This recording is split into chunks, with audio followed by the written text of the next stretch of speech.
لبيك اللهم لبيك لبيك لا شريك لك لبيك إن الحمد والنعمة لك والملك لا شريك لك.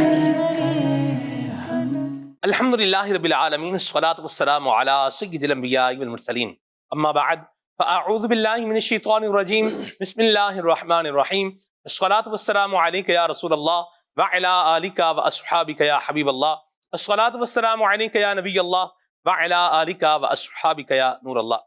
نبی پاک صلی اللہ علیہ وسلم نے ارشاد فرمایا، ما من احد یسلم علی الا رد اللہ علی روحی حتی ارد علیہ السلام، او کما قال صلی اللہ علیہ وسلم۔ فرمایا جب بھی کوئی مجھ پر سلام بھیجتا ہے اللہ تعالیٰ میری توجہ اس کی جانب پھیر دیتا ہے، حتی ارد علیہ السلام، یہاں تک کہ میں اس کے سلام کا جواب دیتا ہوں۔ صلو علی الحبیب صلی اللہ تعالی علی محمد صلی اللہ علیہ وسلم، صلاۃ و سلام علیک یا سید یا رسول اللہ۔ پڑھتے ہیں گر درود تو ملتا ثواب ہے، پڑھتے ہیں گر درود تو ملتا ثواب ہے، بھیجو اگر سلام تو آتا جواب ہے۔ اللہ تعالی ہمیں ذوق و شوق کے ساتھ نبی رحمت شفیع امت صلی اللہ علیہ وسلم کی مبارک ذات پر درود پاک پڑھنے کی توفیق عطا فرمائے۔ احکام حج پروگرام آپ دیکھ رہے ہیں، الحمدللہ رب العالمین۔ استاد العلماء حضرت مولانا مفتی ابو محمد علی اصغر عطاری دامت برکاتہ القدسیہ ہمارے ساتھ پروگرام کے اندر موجود ہیں۔ حج کے احکام کے حوالے سے ہم سوالات پروگرام کے اندر شامل کریں گے، اور آپ کو حج کے احکام کے حوالے سے بھی انشاءاللہ معلومات سیکھنے کو ملیں گی، اور پھر مدینے جائیں تو کیسے جائیں، کیا نیتیں لے کر جائیں، بارگاہ رسالت میں حاضری کا طریقہ کیا ہے، اور بہت سارے سوال حاضری مدینہ کے متعلق انشاءاللہ یہ بھی آج کے پروگرام کے اندر شامل رہیں گے۔ آئیے ابھی ایک کلام پروگرام میں شامل کرتے ہیں۔ صلو علی الحبیب صلی اللہ تعالی علی محمد۔ امنگے جوش پر آئی ارادے گدگداتے گئے، امنگے جوش پر آئی ارادے گدگداتے گئے، جمیلے قادری شاید حبیب حق بلاتے گئے، جمیلے قادری شاید حبیب حق بلاتے گئے، جگہ دیتے گئے قسمت چاہتے گئے، جس کی دو بھر میں جگہ دیتے قسمت چاہتے گئے، جس کی دو بھر میں جگہ دیتے قسمت چاہتے گئے، جس کی دو بھر میں وہ جس کو چاہتے گئے، اپنے روضے پر بلاتے گئے، وہ جس کو چاہتے گئے، اپنے روضے پر بلاتے گئے، انہیں مل جاتا گئے گو یا وہ سایہ عرش اعظم کا، انہیں مل جاتا گئے گو یا وہ سایہ عرش اعظم کا، انہیں مل جاتا گئے گو یا وہ سایہ عرش اعظم کا، تیری دیوار کے سائے میں جو بستر جماتے گئے، تیری دیوار کے سائے میں جو بستر جماتے گئے، خدا جانے کی طیبہ کو ہمارا کب سفر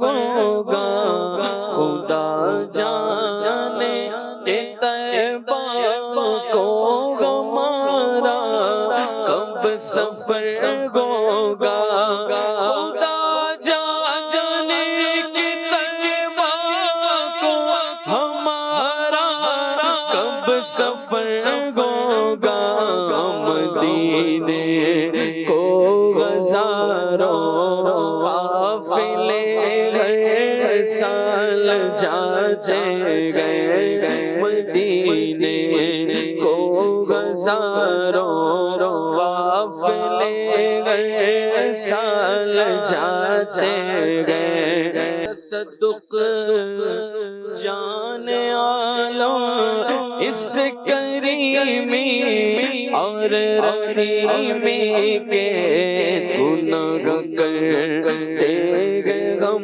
وہ اپنی رحمت سے چھپاتے گئے، گناہ کرتے گئے ہم وہ اپنی رحمت سے چھپاتے گئے، مقدر اس کو کہتے گئے فرشتے عرش سے آ کر، مقدر اس کو کہتے گئے فرشتے عرش سے آ کر، غبار فرش طیبہ اپنی آنکھوں میں لگاتے گئے، جمیل قادری کو دیکھ کر حوروں میں غل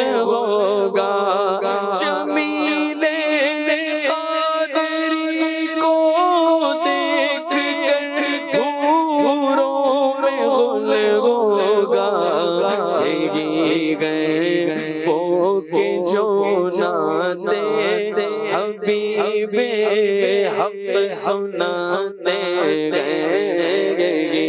گئے، وہ کہ جو جاتے حبیب حق سناتے گئے، وہ منگے جوش پر آئی راتیں گدگداتے گئے۔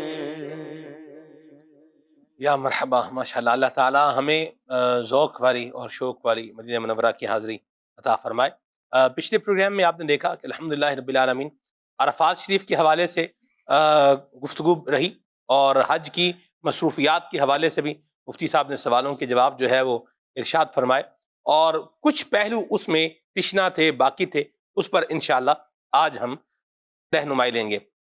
مفتی صاحب، عرفات شریف میں وقوف کرنے کے بعد حاجی جو ہے مغرب کی نماز کا وقت شروع ہونے کے بعد کچھ دیر مزید جو ہے وہ رکتے ہیں، بعض حاجی تو ایسے اتنی دیر رکتے ہیں کہ ستارے جو ہے وہ نظر آنا شروع ہو جاتے ہیں، اس طرح کے بھی ہم نے جو ہے وہ دیکھے ہیں، نکلتے نکلتے بعضوں کو جو ہے وہ ٹائم لگ جاتا ہے سامان سمیٹتے سمیٹتے، تو اس پر بھی کچھ روشنی جو ہے وہ ڈالیں کہ بعض اوقات حاجی کیا کرتا ہے کہ جلدی جلدی میں نکلنے کی کوشش کرتا ہے اور پھر اپنی قیمتی چیزیں بھول جاتا ہے، کیا فرمائیں گے آپ؟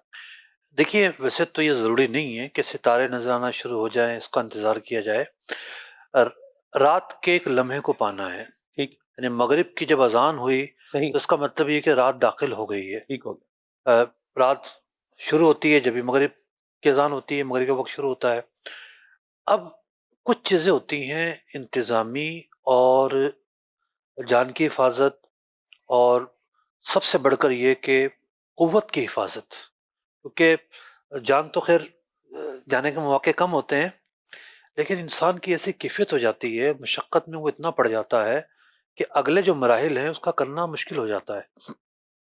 بہت سخت گرمی ہو تو بخار ہو جائے گا، دیگر ایشوز ہو جائیں گے، تو اگرچہ کہ کتابوں کے اندر مستحب مواقع لکھے ہوئے ہیں، کچھ چیزیں ایسی ہوتی ہیں ان کو آج کے رش کے دور میں مینیج کرنا ضروری ہے، یعنی کہ آج سے 1400 سال پہلے اور 1450 سال بلکہ 1500 سال پہلے وہ رش تھا ہی نہیں جو آج ہے۔ یعنی اس مرتبہ تو عمرے سے ایسی اطلاعات آ رہی تھی رمضان کی کہ ایسا رش تو کبھی دیکھا ہی نہیں گیا۔ تو بات یہ کہ ایک تو یہ کہ سب کی گاڑی ایک ہی ٹائم آ جائے، یہ ممکن نہیں ہے۔ پھر بعض اوقات تو معلم آپ سے کہے گا انتظار کریں، بعض اوقات آپ کے پاس آپشن ہوگا تو تھوڑا سا رکنا بہتر یوں ہوتا ہے تاکہ جو ریلیں ہیں وہ نکل جائیں. بعض اوقات یہ بھی ہوتا ہے کہ جلدی نکلنے والے ٹریفک میں پھنس جاتے ہیں، اور وہ بجائے اس کے کہ کھلی ہوا میں بیٹھے ہوں، بسوں میں بیٹھے ہوتے گھٹن کا احساس ہو رہا ہوتا ہے. طبی حاجات وارد ہو رہی ہوتی ہیں. جو ضعیف لوگ ہیں، شوگر کے مریض ہیں، وہ ڈفرینٹ طرح کی پریشانیوں کا شکار ہو رہے ہوتے ہیں. تو بعض چیزوں کے اندر اگر آپ پہلی مرتبہ جا رہے ہیں تو آپ ایک تجربہ کر کر آئیں گے. ہو سکتا ہے آپ کا تجربہ اچھا ہو سکتا ہے آپ کا تجربہ ایسا ہو جس میں دشواریاں ہوں. چلیں، یہ دشواریاں بھی ہم یہ نہیں کہیں گے بری ہیں، یہ دشواریاں بھی نیکیوں کو بڑھانے والی تھیں، اور نصیب تھا دشواریاں ہیں تو دشواریاں صحیح، ہم اس پر بھی راضی ہیں. رضا اور صبر کا دامن اس سفر میں کہیں بھی نہیں چھوڑنا. سبحان اللہ. اور اگر آپ کے ساتھ کوئی تجربہ کار حاجی مل جاتا ہے تو اس کی ہدایات کو فالو کریں. وہ واقعہ تجربہ کار ہو، 2-4 حج جس نے کیے ہوتے ہیں، کم از کم ایک حج بھی جس نے کیا ہوتا ہے، تو وہ بہت زیادہ یعنی بہت غنیمت ہوتا ہے. وہ بتا رہا ہوتا ہے کہ بھی اس طرح کی مشکلات ہوں گی، یوں کر لیں یوں کر لیں. مجھے یاد ہے سلمان بھی اچھی طرح جی. کہ اب ہم نے جانا تھا عرفات سے جب واپس مزدلفہ کی طرف، تو ہم مزدلفہ میں داخل ہو ہی نہیں سکتے تھے. اللہ اکبر. مطلب کہ لوگ جا کے پڑاؤ ڈال لیتے ہیں. ایسا ہی ہے. تو ہمارے ساتھ ایک تجربہ کار بندہ تھا، یہاں تک کہ عبدالحبیب بھائی تجربہ کار ہیں، وہ ان سے بھی زیادہ تجربہ کار تھا. ہاں. تو وہ مقامی تھا وہاں کا. اس نے کہا کہ ایسا کرتے ہیں، اس روڈ پہ جو بسیں چل رہی ہیں، بسیں تو اکا دکا رہ گئی، بسیں تو ہے نہیں روڈ کے اوپر. صحیح. ہم تھوڑی سی آڑ تھی، گارڈر ٹائپ لگے ہوتے ہیں، وہ کراس کر کے اس روڈ پر گئے. اب چونکہ وہ سڑک تھی، لوگ وہاں سوئے ہوئے نہیں تھے. اگر ہم وہ راستہ اختیار نہ کرتے، اس راستہ ایسا نہیں تھا کہ وہ راستہ برابر میں ہو، کافی دور تھا وہ راستہ. ہم چل کر وہاں تک گئے، پھر اس راستے کو اختیار کیا، اور یوں آ کر ہم مزدلفہ میں بیٹھے. اب مزدلفہ میں بیٹھتے ہوئے بھی کیا ہوتا ہے کہ اگر آپ درمیان میں بیٹھے ہیں تو جب آپ صبح نکلیں گے، بعض ایسے مواقع ہوتے ہیں کہ جو بہت زیادہ ٹف ہوتے ہیں. اس میں سے ایک ٹف موقع ہوتا ہے یہ مزدلفہ سے نکلنا یا عرفات سے نکلنا. کیونکہ دیکھیں، آپ پہنچ گئے، آپ نے عمرہ کیا، آپ اپنے ہوٹل میں، باقی ٹائم میں حاجی بکھرے ہوئے ہیں، ڈفرینٹ اعمال کر رہے ہیں. یہ ایک ایسا موقع ہے کہ سارے حاجی ایک ہی کام کر رہے ہیں. ایسا ہی ہے. سارے جناب مزدلفہ میں پہنچے ہیں، اور پھر مزدلفہ سے نکلیں گے. ایک غالب اس صبح نکلے گا.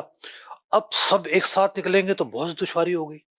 تو پھر ہم نے منتخب کیا کہ مزدلفہ میں چلتے جائیں جتنا چل سکتے ہوں. نظر آنا شروع ہو گیا، ہاں بھی ہم مینا زیادہ دور نہیں ہے. وہاں آ کے ہم نے پڑاؤ ڈالا تاکہ صبح جب ہم نکلنا شروع کریں تو ہمیں سہولت ہو جائے. اچھا، اس میں بھی یہ ہوتا ہے کہ مینا کے اندر جب آپ پہلے دن آ کے قیام کریں تو مینا کے اندر چھوٹی سڑکیں بھی ہیں، بڑی سڑکیں بھی ہیں. جیسے ایک سڑک تو مجھے یاد ہے، شارع العرب ایک سڑک کا نام ہے، بہت بڑی سڑک ہے. تو اس طرح کی کچھ سڑکیں آپ دیکھ لیں. جب آپ مزدلفہ سے نکلیں گے تو آپ اگر اپنے خیمے میں جا کر آرام کرنا چاہتے ہیں تو خیمہ ڈھونڈنا مشکل ہو جائے گا. تو بورڈ لگے ہوتے ہیں، آپ بورڈوں کو فالو کرتے ہوئے اپنی بڑی سڑک کے قریب آپ کا خیمہ ہے تو آپ آرام سے وہاں تک پہنچ سکتے ہیں. تو یوں کچھ ٹیکنیکل باتیں ایسی ہوتی ہیں جو پورے سفر کو آسان بنا دیتی ہیں. تو نکلنا تو آپ کو عرفات کا وقت ختم ہوا اور آپ کو نکلنا ہے، لیکن تھوڑی دیر اگر آپ ٹھہر جاتے ہیں رش کی وجہ سے تو اس میں کوئی مذائقہ نہیں ہے. امیر سنت کا ایک شعر پیش کروں. واہ کیا بات. مینا اور عرفات میں بھیڑ ہوگی، مینا اور عرفات میں بھیڑ ہوگی، کیے جانا صبر اجر اس میں بڑا ہے، کیے جانا صبر اجر اس میں بڑا ہے، کیے جانا صبر اجر اس میں بڑا ہے. بڑا پیارا کلام ہے، اور اس میں بڑی امیر سنت نے سچویشنز بیان فرمائی ہیں، ساتھ میں فرمایا کہ یہ جانا صبر اجر اس میں بڑا ہے. اللہ تعالیٰ ہمیں صبر کی بھی توفیق عطا فرمائے، اور دوسروں کے لیے اللہ ہمیں راحت کا سامان بننے کی توفیق عطا فرمائے. مجھ سب وہاں دیکھا گیا ہے کہ جو ہے پول لگے ہوئے ہیں، اور وہ پانی جو ہے وہ نمی کیا کر رہے ہیں، وہ ہوا میں پھیلا رہے ہیں. تو لوگ جو ہے وہ اس کے نیچے بھی بیٹھنا پریفر کرتے ہیں. آپ کا مشورہ کیا ہے کہ وہاں اس کے نیچے بیٹھنا چاہیے؟ دیکھیں، جہاں راحت ہو بندہ وہاں کے پسند کرتا ہے نا بیٹھنا، مرحبا۔ لیکن اگر وہ روڈ کے بالکل درمیان میں ہے صحیح اور ریلے کے ریلے آ رہے ہیں صحیح۔ یا ان کو تکلیف پہنچ رہی ہے یا آپ کو ٹھڈے لگ رہے ہیں اللہ اکبر۔ تو فیصلہ کرنا چاہیے، ورنہ کہیں سایہ ہے اور کہیں ایسی جگہ ہے۔ اس کے لگانے کا مقصد بھی یہ ہے کہ راحت ملے صحیح اور فضا کے اندر تھوڑی نمی پھیلے، جو حدت ہے اس میں کمی واقع ہو۔ جی۔ اس مرتبہ جون کا حج ہے تو امید یہ ہے کہ سخت گرمی ہوگی، لیکن جون جولائی چونکہ مونسون کا مہینہ بھی ہوتا ہے تو ہو سکتا ہے بادل ہو جائے۔ واہ واہ واہ، مرحبا، سبحان اللہ۔ مفتی صاحب، مغرب اور عشاء مزدلفہ میں پڑھنی ہے، جی ہاں، اگر کسی نے مزدلفہ میں نہ پڑھی، پہلے پڑھ لی، یا مزدلفہ کی حد شروع ہونے سے ہی پہلے پڑھ لی، جس طرح عرفات کے بارے میں ہم نے دیکھا بھی سنا بھی کہ لوگ جو ہے وہ اس کی حد شروع ہونے سے پہلے ہی مطلب باہر ہی بیٹھے رہتے ہیں، اس طرح کے لوگ بھی ہوتے ہیں۔ تو مزدلفہ کے حوالے سے بھی یہ تجربہ باقاعدہ ہوا 2022 کے اندر، کچھ لوگوں نے اس ایریا میں جو ہے وہ نماز ادا کی جو مزدلفہ کی حد سے کیا تھا، باہر تھا، یعنی نہایا مزدلفہ کا بورڈ لگا ہوا ہے اور وہ اس کے پار جو ہے وہ نماز پڑھ رہے ہیں۔ تو اس طرح کی سچویشن ہو تو کیا کرنا پڑے گا؟ دیکھیے کسی حد تک مینا اور مزدلفہ تو ملے ہوئے ہیں، لیکن عرفات اور مزدلفہ ملا ہوا نہیں ہے۔ اس کے درمیان میں ایک بہت طویل ایریا ایسا ہے جو خالی ہے، جو نہ عرفات ہے نہ مزدلفہ ہے۔ مزدلفہ میں بنیادی طور پر 3 کام کرنے ہوتے ہیں۔ سب سے پہلے تو بندہ مزدلفہ پہنچ کر مغرب اور عشاء کے وقت میں مزدلفہ میں پڑھتا ہے۔ پھر مزدلفہ میں رات یا رات کا اکثر حصہ گزارنا یہ سنت ہے۔ اور تیسرا کام جو مزدلفہ میں کرنا ہوتا ہے وہ یہ کرنا ہوتا ہے کہ وہاں پر مزدلفہ کا وقوف کرنا لازم ہے۔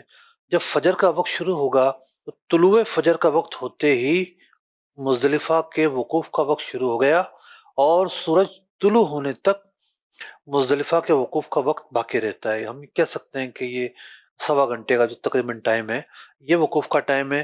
اب آپ کو نظر آئے گا چاروں طرف لوگ اٹھ کر جا رہے ہیں، پہلے ہی آپ نے ان کے ساتھ نہیں جانا، آپ نے بیٹھے رہنا ہے۔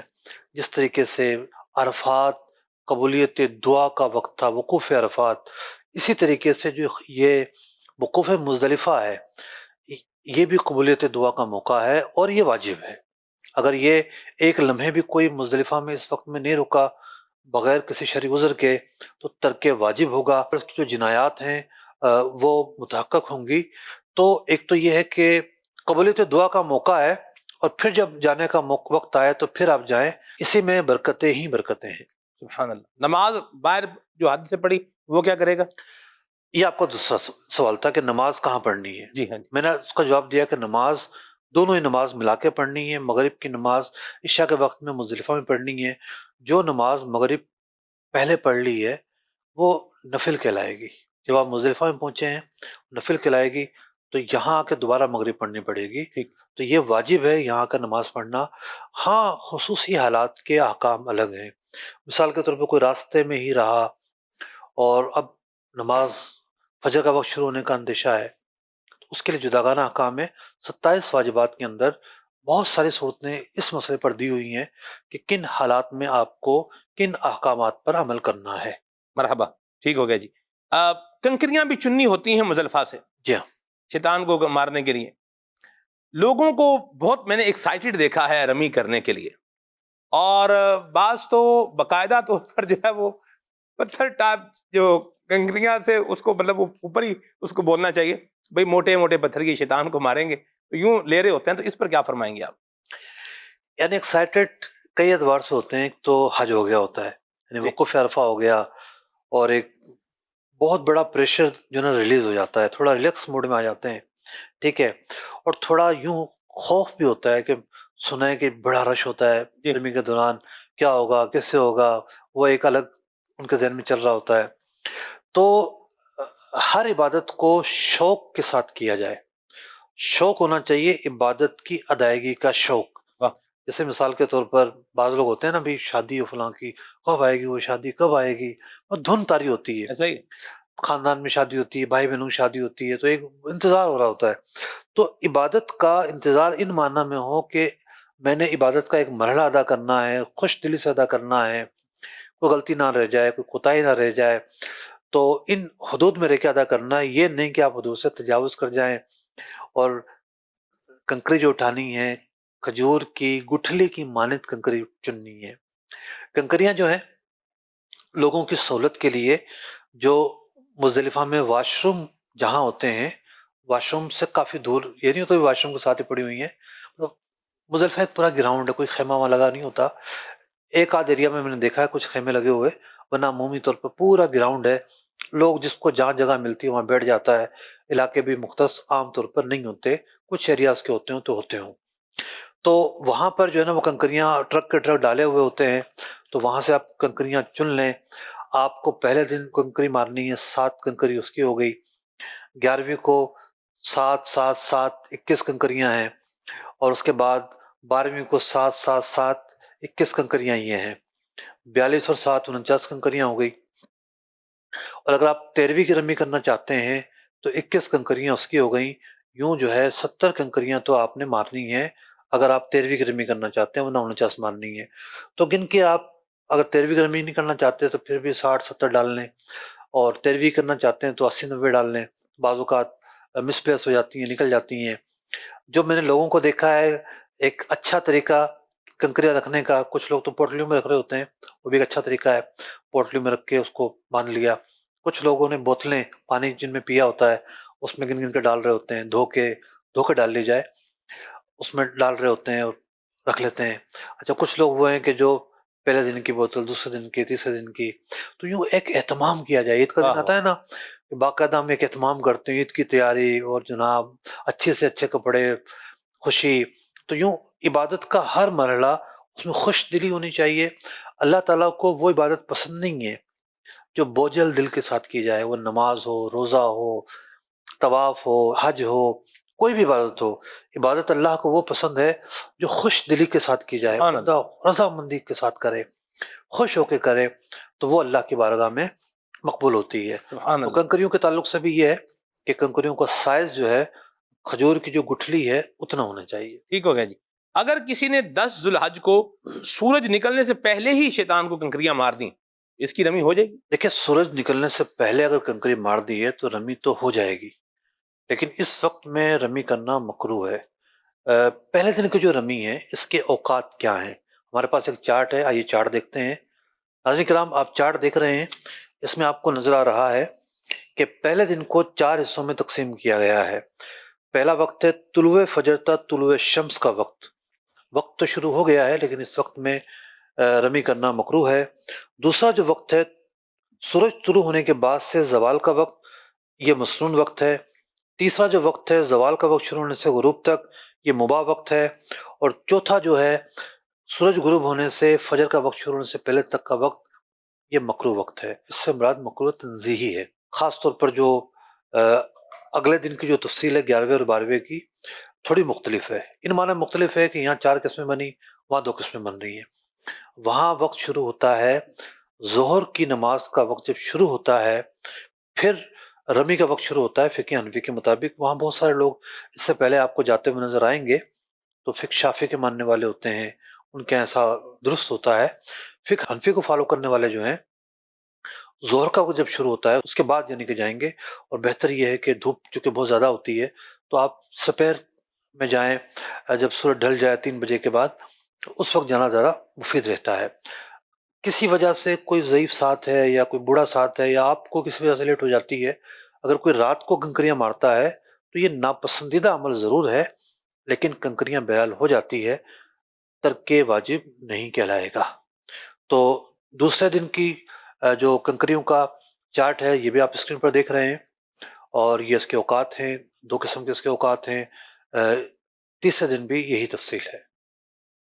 جی شیطان کو کنکریاں مارتے ہوئے ہماری نیت کیا ہونی چاہیے؟ دیکھیے یہ جو عمل ہے یہ ایک علامتی عمل ہے کہ ہم کسی کی ادا کو ادا کر رہے ہیں. حضرت سیدنا ابراہیم علیہ نبینا و علیہ الصلوۃ والسلام، شیطان نے آپ کو ورگلانا چاہا حضرت اسماعیل علیہ السلام پر چھری چلانے سے، تو آپ نے اس موقع پر شیطان کو کنکریاں ماری تھی. تو اللہ رب العزت نے اس عمل کو حج کا حصہ بنا دیا. جس طریقے سے صفا اور مروہ کی سعی حضرت حاجرہ رضی اللہ تعالیٰ عنہ کی یاد دلاتی ہیں. تو ہم نے یہ جو پتھر ہیں یہ شیطان نہیں ہے، یہ تو ایک نشانی ہے، شیطان کی ایک علامت ہے کہ بھئی ان پتھروں کو مار کر شیطان کی توہین کی جاتی ہے، ہمیں اس کا حکم دیا گیا ہے، تو ہم یہ جو ہمارا جو کنکریاں مارنا ہے یہ ایک عبادت ہے، مناسک کے حج میں سے ایک نسک ہے، ایک حصہ ہے، ایک رکن ہے، تو ہم اس کو عبادت کے طور پر بجا لائیں، نہ یہ کہ مذاق کے طور پر، نہ یہ کہ استہزاء کے طور پر، نہ یہ کہ غفلت کے طور پر۔ تو نیت یہ کریں گے کہ حضرت ابراہیم علیہ السلام کی سنت کو ادا کر رہے ہیں، نبی مکرم صلی اللہ علیہ وسلم کی سنت کو ادا کر رہے ہیں، صحابہ کرام کی سنت کو ادا کر رہے ہیں، شریعت نے ایک حکم دیا اس حکم کو بجا لا رہے ہیں۔ جب آپ کی توجہ اللہ کی طرف ہوگی تو پھر غفلت دور ہو جائے گی۔ مرحبا۔ جب طواف الزیارہ کرنا ہے تو طواف الزیارہ کا وقت کون سا ہے یہ بھی بتائیں، اور کب کرنا چاہیے، اس پر آپ کا مشورہ کیا ہے یہ بھی ارشاد فرمائیں۔ دیکھیے طواف الزیارہ کا جو وقت ہے 10 ذو الحجہ کی طلوع فجر، فجر کا وقت جب شروع ہوا طواف زیارت کا وقت شروع ہو گیا، اور 12 تاریخ کی غروب ہونے سے پہلے تک اس کا وقت ہوتا ہے، کم از کم 4 حصے غروب سے پہلے ادا ہو جائیں تو طواف الزیارہ ہو جاتا ہے۔ اب رہی بات افضلیت کی، تو دیکھیں 10واں دن افضل ہے، سبحان اللہ۔ لیکن رش بہت زیادہ ہے اس وقت، اور ڈفرینٹ کیفیات ہیں، بعض لوگوں کی قربانیاں بڑی لیٹ ہوتی ہیں، کوئی ایشو نہیں ہے، لاکھوں لاکھ لوگوں کی قربانیاں ہونی ہیں، آپ کے لیٹ ہو گئے تو کوئی پریشانی نہیں ہے۔ تو چونکہ آپ نے وہ اعمال بھی ترتیب کے ساتھ ادا کرنے ہیں کہ پہلے آپ نے رمی کرنی ہے، پھر قربانی ہونی ہے، پھر حلق کرنا ہے، حلق کے بعد طواف الزیارت کرنا ہے، یہ مسنون طرز عمل ہے 3 چیزوں کے درمیان اور طواف زیارت کے درمیان۔ وہ جو 3 چیزوں کی ترتیب ہے وہ واجب ہے کہ پہلے آپ کی رمی ہوگی، پھر آپ کی قربانی ہوگی، پھر آپ کا حلق ہوگا، یہ ترتیب واجب ہے۔ حلق یا تقصیر کے بعد ہی احرام کھلے گا، لیکن بعض لوگوں کے ساتھ کوئی دلچسپ صورتحال ہو جاتی ہے یا پریشان کن صورتحال ہو جاتی ہے، ایسا بھی دیکھا میں نے کہ بھی آپ کی قربانی تو اگلے دن پہ چلی گئی ہے۔ سنا ہے کہ آپ کی بھی قربانی کسی زمانے میں لیٹ ہو گئی تھی حج کے دوران، کوئی اس طرح کا ہے واقعہ؟ ہاں لیٹ تو ہوئی تھی، شاید رات کو ہوئی تھی ہماری قربانی، ٹھیک ٹھاک لیٹ ہوئی تھی؟ تو وہ یوں لیٹ ہوئی تھی کہ ہمارے قافلے والوں نے بہت ورکنگ کی، بیچاروں نے بہت ورکنگ کی۔ 2010 کی بات ہے، فیضان چل مدینہ کا قافلہ تھا، اور پہلا قافلہ تھا فیضان چل مدینہ کا۔ واہ۔ اچھا، اب ہمارے قافلے میں زیادہ تر تو چھڑے ہی تھے، فیملیاں تو تھی نہیں، نہ ہونے کے برابر تھی، ایک آدھ ہو تو مطلب چھڑے جب ہوتے ہیں تو ان کے پاس وقت بھی زیادہ ہوتا ہے، ایسا ہی؟ تو اب کہا کہ بھئی ہم خود ذرا قربانیوں کا حساب کتاب کریں گے، تو ورکنگ کر آئے نا جی۔ کہ جناب ٹھیک ہے یہاں جانور ہوں گے اور یہاں ہم جائیں گے۔ این 10 ذو الحجہ کو وہ بیچارے بڑی مشکل سے وہاں پہنچے ہیں کہ جہاں جانور تھے اور جہاں بات چیت ہوئی تھی، پتہ چلا بندہ وہاں سے غائب۔ اللہ اکبر۔ اب کیا کیا جائے؟ اب وہاں اتنے رش میں 10 کلومیٹر تک گاڑیاں نہیں ملتی، ایک سرے سے دوسرے سرے پر جانا، پھر وہ دوسری جگہ پر گئے، ایک منڈی میں گئے اور وہاں جا کے پھر قربانی کی، تو یوں جا کر رات ہو گئی تھی۔ تو کوئی پریشان نہیں ہونا، آپ نے 3 دن باندھ رکھا ہے اپنا احرام، ایک دن اور صحیح، کیا ہے اس کے اندر، ٹائم تو ہے نا ابھی باقی ہے۔ تو صبر اور رضا کا دامن جو ہے وہ نہیں چھوڑنا۔ اگر کوئی کسی شخص کی قربانی نہیں ہوئی ہے اور وہ اسی حالت میں جا کے طواف زیارت کرنا چاہتا ہے، اس کی گنجائش موجود ہے، لیکن مصنون طریقہ یہ ہے کہ قربانی ہو جائے پھر جائے، 10ویں دن جائے، 10ویں دن جا کر کرے۔ ایک آسان طریقہ جو میں سیکھ پایا ہوں سلمان بھائی، جی۔ وہ یہ ہے کہ مثال کے طور پر پہلے دن تو بڑا رش ہے، شام ہو جاتی ہے، جی۔ آپ طواف زیارت کے لیے نہیں گئے، جی۔ اب آپ گئے ہیں رمی کرنے کے لیے، اور رمی کرنے کے لیے جب آپ گئے ہیں تو آپ نکلیں شام کے وقت۔ اب آپ پہلے تو یہ دیکھیں کہ آپ کا خیمہ کتنا دور ہے۔ اگر آپ مغرب سے 1 گھنٹہ پہلے نکلتے ہیں، فارغ ہو جائیں گے تو 1 گھنٹہ پہلے نکل جائیں، 2 گھنٹے پہلے نکلیں اور فارغ ہو جائیں گے، 2 گھنٹے پہلے نکل جائیں خیمے سے، آپ رمی کریں اور واپس نہ آئیں، اب مینا کی طرف نہ آئیں، آپ رمی کر کے سیدھا مسجد الحرام شریف کی طرف چلے جائیں۔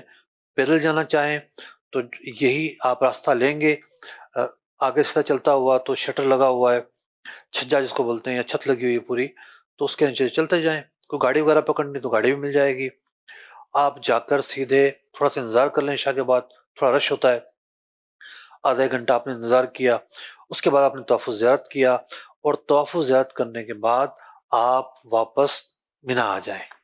تو یوں یہ ہے کہ ایک ہی دفعہ چلنے میں آپ نے 2 کام کر لیے، رش بھی کافی حد تک کم ہو چکا ہوتا ہے، یا کم از کم اتنا ہوتا ہے کہ کندھے سے کندھا نہیں چل رہا ہوتا۔ تو ہم نے اس طریقے کو فالو کیا ایک مرتبہ، مطاف ہمیں خالی نظر آ رہا تھا، تو خیر اب تو رش بڑھ گیا ہے، خالی ہونے کی وجہ اور بھی تھی کہ تھوڑی سی بارش کی بوندیں آ گئی تھیں، اللہ اکبر۔ تو اس لیے بھی تھوڑا سا خالی ہو گیا تھا۔ تو خیر تیز بارش نہیں ہوئی تھی، تھوڑی سی بوندیں آئی تھیں، الحمدللہ ہمیں ساتھ ملی تھی، ماشاء اللہ، تو بڑا مزہ آیا الحمدللہ رب العالمین۔ واہ واہ۔ کچھ کالز ہیں، آئیے پروگرام میں شامل کرتے ہیں۔ مفتی صاحب سے میرا سوال یہ ہے، ایک حاجی بلند آواز سے سب حاجیوں کو حج کی نیت کروا سکتا ہے اور تلبیہ بھی بلند آواز سے پڑھے، بقایا حاجی اس کے پیچھے پیچھے پڑھے، اس کے بارے میں شرعی رہنمائی فرما دیجیے۔ دیکھیے اگر اس حاجی نے بھی نیت کرنی ہے تو یہ دل میں کرے میں بھی نیت کر رہا ہوں اپنی، اور یہ بھی اس کو فالو کریں گے تو ٹھیک ہے، یا اگر یہ پہلے سے اس کی نیت کی ہوئی ہے تو اب یہ تعلیم کی نیت سے نیت کروائے کہ میں جو ہے وہ لوگوں کو نیت کروا رہا ہوں کہ یوں نیت کرو، تم یوں کہو یوں کہو، تو گنجائش موجود ہوتی ہے۔ نیت تو دل کے ارادے کو کہتے ہیں، عربی میں الفاظ ہونا ضروری نہیں ہے، اگر دل میں نیت ہوگی کہ بس میں نے عمرے کا احرام باندھ لیا اللہ کے لیے تو بھی کافی ہے، آپ کی نیت ہو جائے گی، مطلب یہ پہلا مرحلہ پورا ہو جائے گا، آگے آپ نے تلبیہ کہنا ہے، تو نیت و تلبیہ مل کے پھر احرام شروع ہوتا ہے۔ تو عربی الفاظ پڑھ لینے میں زیادہ برکتیں ہوتی ہیں کیونکہ اس میں دعا بھی شامل ہوتی ہے، اللہ مبارک لی یسر حالی، اے اللہ اس میں برکت فرما، اسے آسان فرما، تو یوں زیادہ عمدہ کام ہے۔ جی کال شامل۔ مفتی صاحب سے عرض ہے کہ جب آدمی عمرہ کرنے کے لیے جاتا ہے تو طواف کرتا ہے خانہ کعبہ کا، خانہ کعبہ کے طواف کے بعد ساتھ جو چکر ہیں لگانے کے بعد 2 رکعت نماز نفل جو ہے اس پہ واجب ہے۔ اگر وقت عصر کا ہو جاتا ہے تو عصر سے مغرب تک تو حناف کے نزدیک نفلی نماز نہیں ہو سکتی، تو یہ کیا 2 نفل جو ہیں وہ واجب جو ہیں وہ پڑھے جا سکتے ہیں یا نہیں پڑھے جا سکتے؟ دیکھیے اگر تو عصر کی نماز اس نے نہیں پڑھی تھی تو ممانعت کی کوئی وجہ نہیں پائی گئی کہ جائے پہلے نفل پڑھ لے پھر عصر پڑھ لے۔ اگر عصر کی نماز پڑھ چکا تھا پھر اس نے طواف کیا ہے، اب یہ ہے کہ عصر کی نماز پڑھنے کے بعد یہ نفل نہیں پڑھے گا بلکہ مغرب کے بعد پڑھے گا۔ مفتی صاحب یہ فرمائیں کہ حج کی سعی کا وقت کون سا ہے؟ حج کی سعی کے 2 آپشن ہوتے ہیں، صحیح، ایک ہی ہوتا ہے کہ آپ عرفات جانے سے پہلے کر لیں، صحیح، لیکن اس کے لیے ایک شرط ہے کہ حج کا احرام باندھا ہوا ہو اور پھر ایک طواف آپ کریں، طواف کے بعد آپ صحیح کریں۔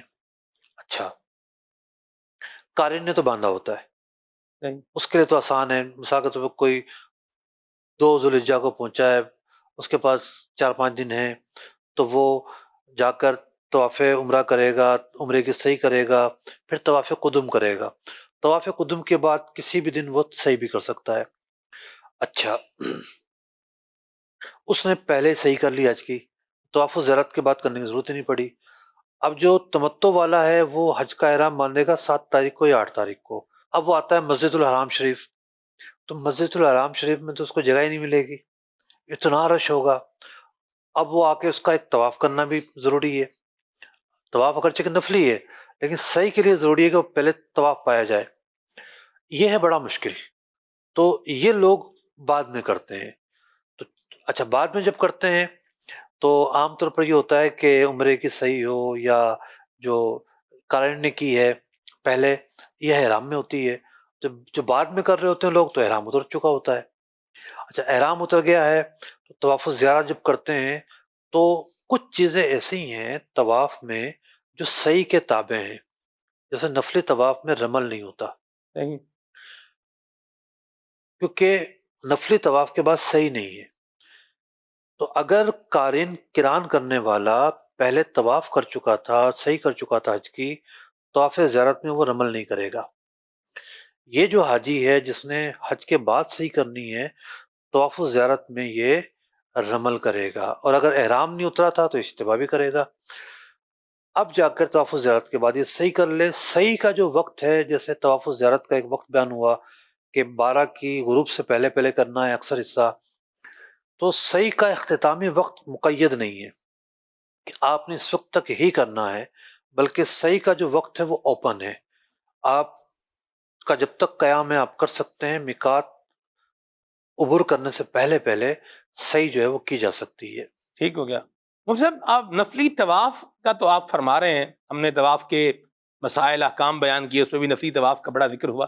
کوئی نفلی سعی کا جو ہے وہ ذکر نہیں ہوا، تو اگر کوئی نفلی سعی کرنا چاہے؟ دیکھیے صحیح جو ہے عبادت مقصودہ نہیں ہے. ٹھیک. کچھ اعمال ایسے ہوتے ہیں جو عبادت مقصودہ ہوتے ہیں، کچھ عبادت مقصودہ نہیں ہوتے. صحیح طواف کا ایک تابع کام ہے اور اس کے خاص مواقع ہیں. مثال کے طور پر میں آپ سے یہ کہوں کہ وضو کرنا عبادت مقصودہ نہیں ہے. وضو کرنا تابع ہے نماز کے. صحیح. ہم نماز کے لیے وضو کرتے ہیں، ایک تو یہ مصرف ہے. ٹھیک. یا وضو فائدہ دیتا ہے طہارت کا، صحیح. کہ انسان ایک پاکیزگی میں آ جاتا ہے. اب کسی کا وضو پہلے سے موجود ہے، اگرچہ کہ علماء نے لکھا ہے کہ وضو ہوتے ہوئے بھی وضو کرنا اس کی بھی ایک اہمیت مل جاتی ہے، سبحان اللہ. لیکن یہ نہیں کہ آپ سارا دن بیٹھ کے یہی کام کرتے رہیں اللہ اکبر. کہ بھئی میں نے 100 نفل پڑھنے تھے، 100 نفل کے بجائے میں 100 دفعہ وضو کرتا ہوں، تو کوئی بھی آپ کو اجازت نہیں دے گا. صحیح. تو کیونکہ یہ مقصود کام نہیں ہے، تو صحیح مقصود کام نہیں ہے. صحیح کے جو مواقع ہیں بس وہ اسی وقت کرنی ہے.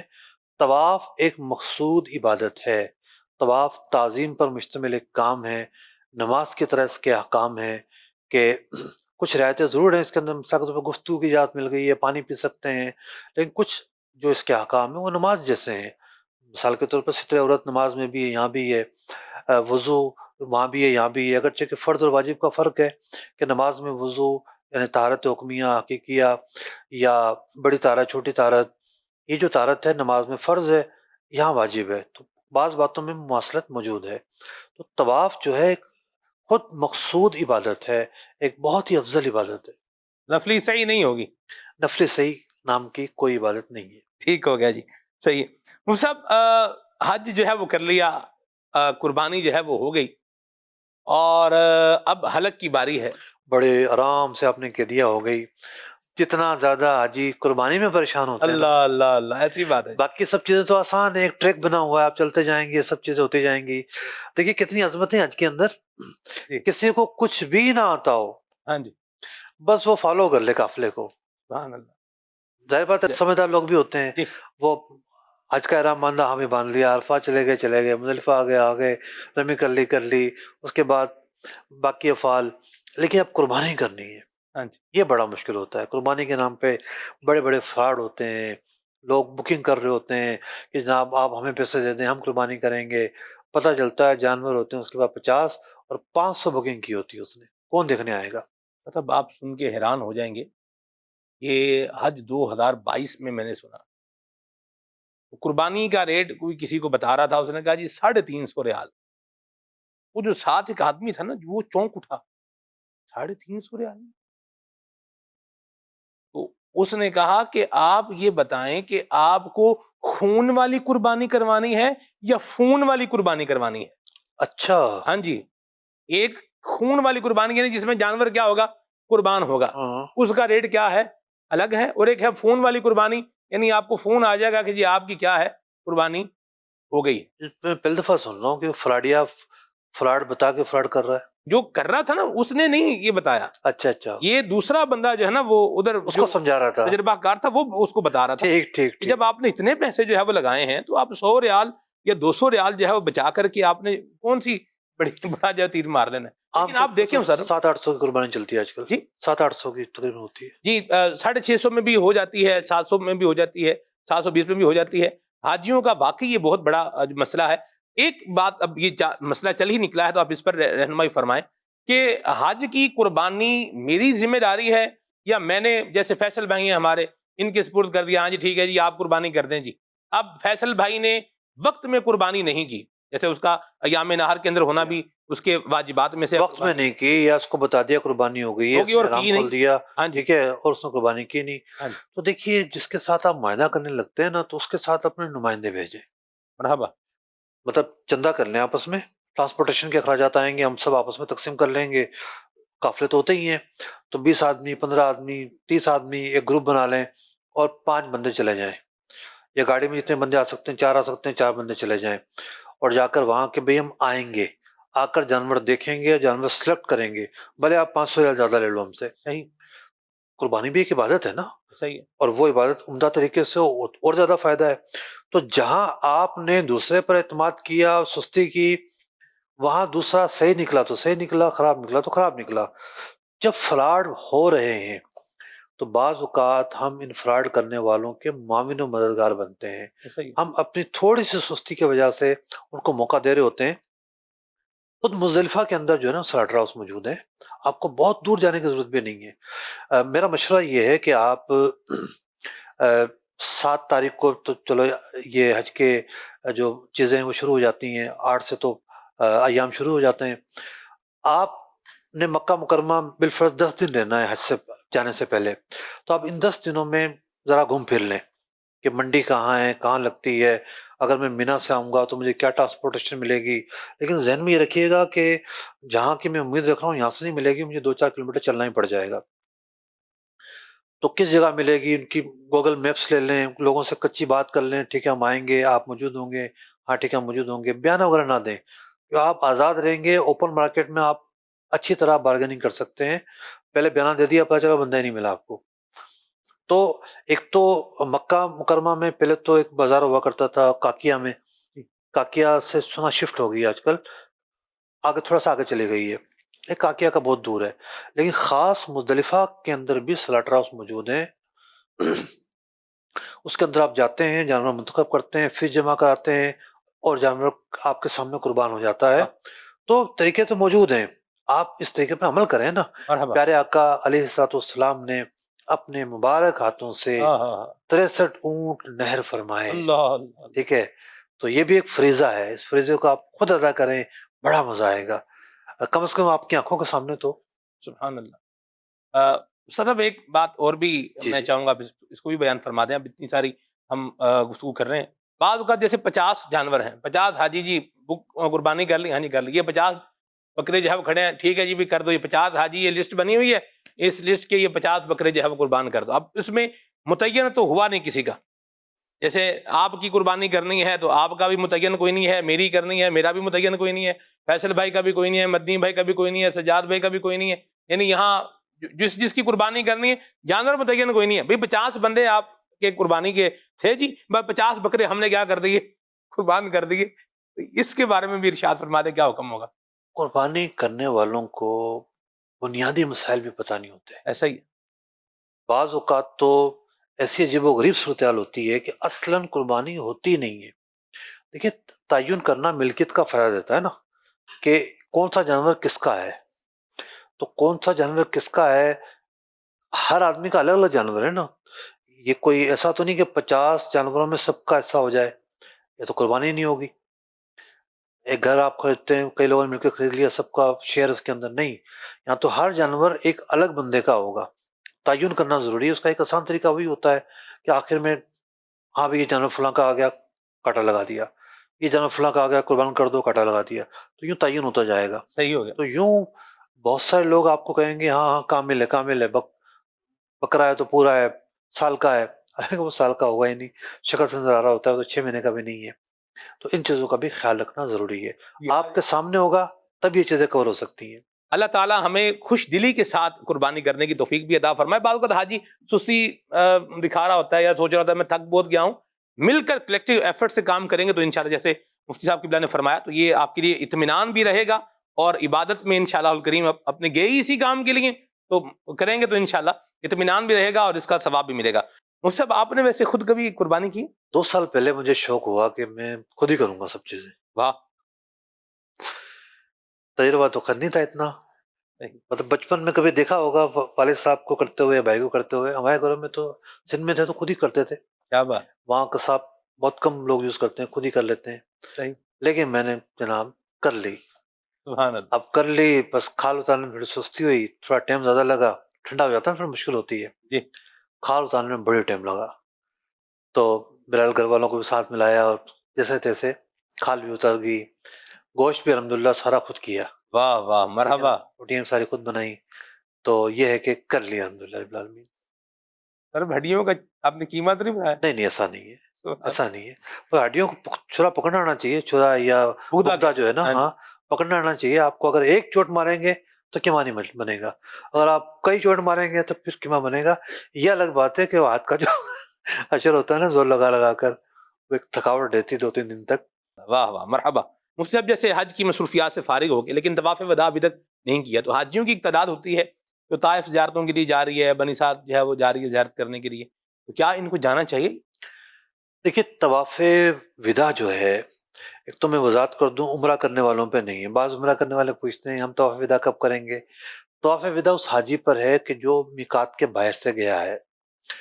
تو طواف زیارت کے بعد کوئی بھی طواف کر لیا طواف وداع ہو گیا. اگرچہ کہ ایک مستحب پھر بھی ہے عمل کہ آخری عمل جو ہے وہ ظاہر کا طواف ہو، وہ ایک الگ بات ہے. لیکن کوئی بھی طواف زیارت کے بعد نہیں ہوا اور چلے گئے جناب طائف گھومنے کے لیے. اب طائف ہے میقات کے باہر، ایسا جو حاجی ہے اس پر دم واجب ہو جاتا ہے، اللہ. وہ میقات کراس نہیں کر سکتا طواف وداع کیے بغیر. تو یہ ایک غلطی ہوتی ہے جو لوگ کر رہے ہوتے ہیں. تو طواف وداع ایک واجب ہے، حج کے واجبات میں سے، اس کی اپنی ایک اہمیت موجود ہے. سبحان اللہ. حسن حج کر لیا کعبے سے، آنکھوں نے ضیا پائی، چلو دیکھیں وہ بستی جس کا رستہ دل کے اندر ہے، چلو دیکھیں وہ بستی جس کا رستہ دل کے اندر ہے. اعلیٰ حضرت نے صاحب ایک اور بات بھی کہی ہے، غور سے سن تو رضا کعبے سے آتی ہے صدا، میری آنکھوں سے میرے پیارے کا روضہ دیکھو، حاجیوں آؤ شہنشاہ کا روضہ دیکھو، کعبہ تو دیکھ چکے کعبے کا کعبہ دیکھو. سبحان اللہ. مدینہ طیبہ حاضری دینی ہے، سبحان اللہ. کب جائیں مدینہ؟ یہ پوچھیں کب نہ جائیں. اللہ اکبر. تو بات یہ ہے کہ دل تو چاہتا ہے کہ اڑ کے چلے جائیں. سبحان اللہ. حاجی اپنے شیڈول کو فالو کرتا ہے. بعض حجاج ایسے ہوتے ہیں کہ ان کا شیڈول یہ ہوتا ہے کہ وہ پہلے مدینہ منورہ جاتے ہیں پھر مکہ مکرمہ جاتے ہیں، اور بعض ایسے ہوتے ہیں، بلکہ اکثر ایسے ہوتے ہیں کہ جو پہلے مکہ مکرمہ پہنچتے ہیں اور حج کرنے کے بعد مدینہ منورہ جاتے ہیں. دونوں حسب حال نیت کر سکتے ہیں. سبحان اللہ. کہ جو پہلے جا رہے ہیں وہ نیت کر لیں کہ بارگاہ رسالت میں حاضری دے رہے ہیں، شفاعت طلب کر رہے ہیں، اور اس شفاعت کے سہرے کو لے کر اللہ کی بارگاہ میں حاضر ہوں گے تو ہماری دعا قبول ہو جائے گی. اور بعض یہ کر لیں کہ ہمارا حج قبول ہوا کہ نہیں ہوا، کیا خبر، آئیے رسول اکرم علیہ الصلوۃ والسلام کی بارگاہ میں حاضری دیتے ہیں، ان کا وسیلہ پکڑتے ہیں، ان کی بارگاہ میں حاضر ہو کر اللہ سے دعا مانگتے ہیں. تو دونوں ہی طرف سے جو ہے وہ یوں سمجھیے کہ برکتیں ہی برکتیں ہیں، اور مایوسی کا شکار نہ ہو کہ ہم پہلے یہاں آتے بعد میں یہاں آتے. بعض اوقات شیڈول ہاتھ میں نہیں ہوتا. بعد میں جانے والوں کو ایسا دیکھا ہے کہ ذوق زیادہ ہوتا ہے. سبحان اللہ.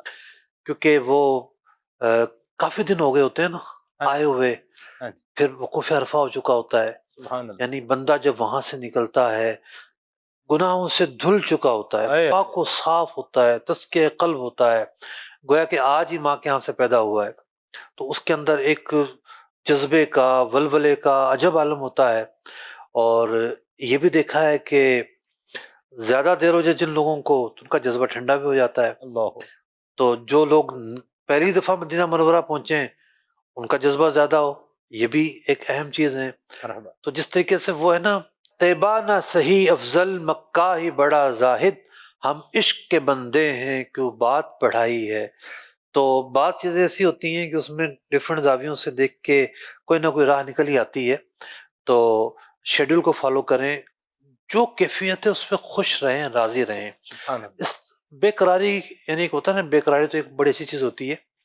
ایک ہوتا ہے بے چینی کی کیفیت اور اکتاہٹ کی کیفیت اور ناراضگی کی کیفیت، وہ نہیں ہونی چاہیے، وہ کوئی اچھی چیز نہیں ہوتی. ٹھیک ہو گیا. تو جب موقع ملے جائیں اور مزے لٹیں، بارگاہ رسالت میں حاضری دیں، سبحان اللہ. شفاعت طلب کریں. ماشاءاللہ.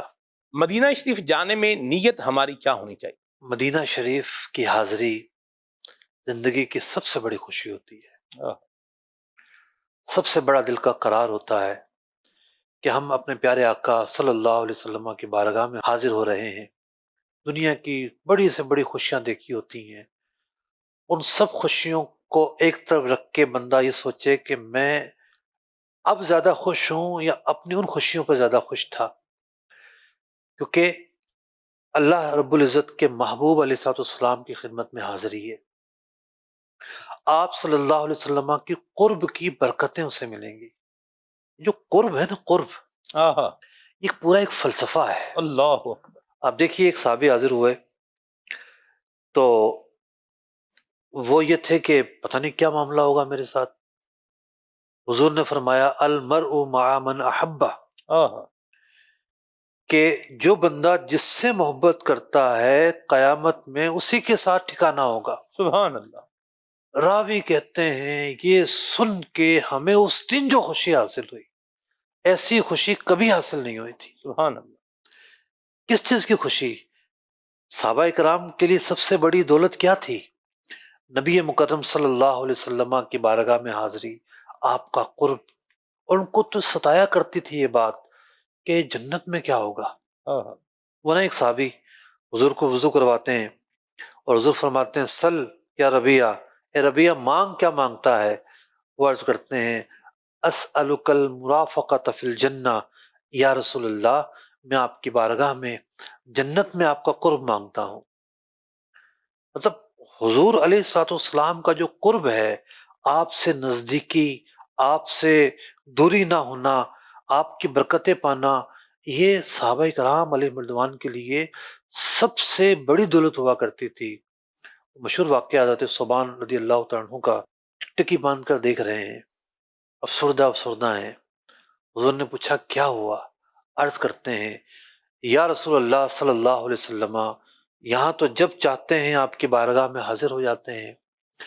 یہ غم کھایا جا رہا ہے کہ جب قیامت قائم ہوگی، جنتی جنت میں چلے جائیں گے، آپ تو نہ جانے کس درجے پر ہوں گے اور ہم جنت میں کس جگہ ہوں گے.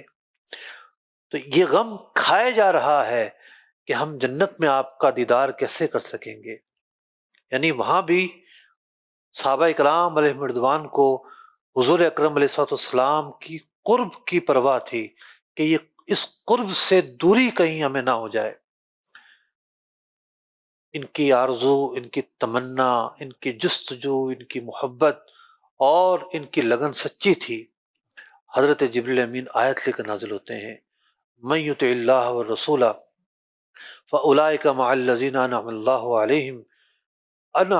علیہم من النبیین والصدیقین والشہداء والصالحین، کہ جو اللہ اور اس کے رسول کی اطاعت کرتا ہے اس کا ٹھکانہ ان لوگوں کے ساتھ ہوگا جن پر اللہ نے انعام کیا. اور اللہ نے انعام کیا انبیاء پر، صدیقین پر، صالحین پر، شہداء پر، تو ان کی جان میں جان آتی ہے. تو ایک زائر کو، مدینہ منورہ حاضری دینے والے کو نبی مکرم صلی اللہ علیہ وسلم کا قرب ملتا ہے. وہ آپ کے روضے پر کھڑے ہو کر سلام عرض کرتا ہے، حضور اپنے کانوں سے سماعت فرماتے ہیں، سبحان، ملاحظہ فرماتے ہیں، توجہ فرماتے ہیں. مطلب دنیا کی ہزاروں جگہیں ہیں، ہم نہیں کہہ سکتے کہ یہاں رحمت اس وقت برس رہی ہے کہ نہیں برس رہی، لیکن یہ وہ جگہ ہے ہر آن، ہر لمحہ، ہر لہجہ اللہ کی رحمتیں برس ہی رہی ہوتی ہیں، برس ہی رہی ہوتی ہیں. تو یہ جو موقع ہے کہیں میسر نہیں ہے. یعنی نہ آپ اس بات کو دیکھیں کہ میں نے کسی باغیچے کا حسن دیکھنا ہے یا کسی عمارت کی خوبصورتی دیکھنی ہے، ہمارا سب سے بڑا مطمئن نظر تو حضور کی ذات ہے۔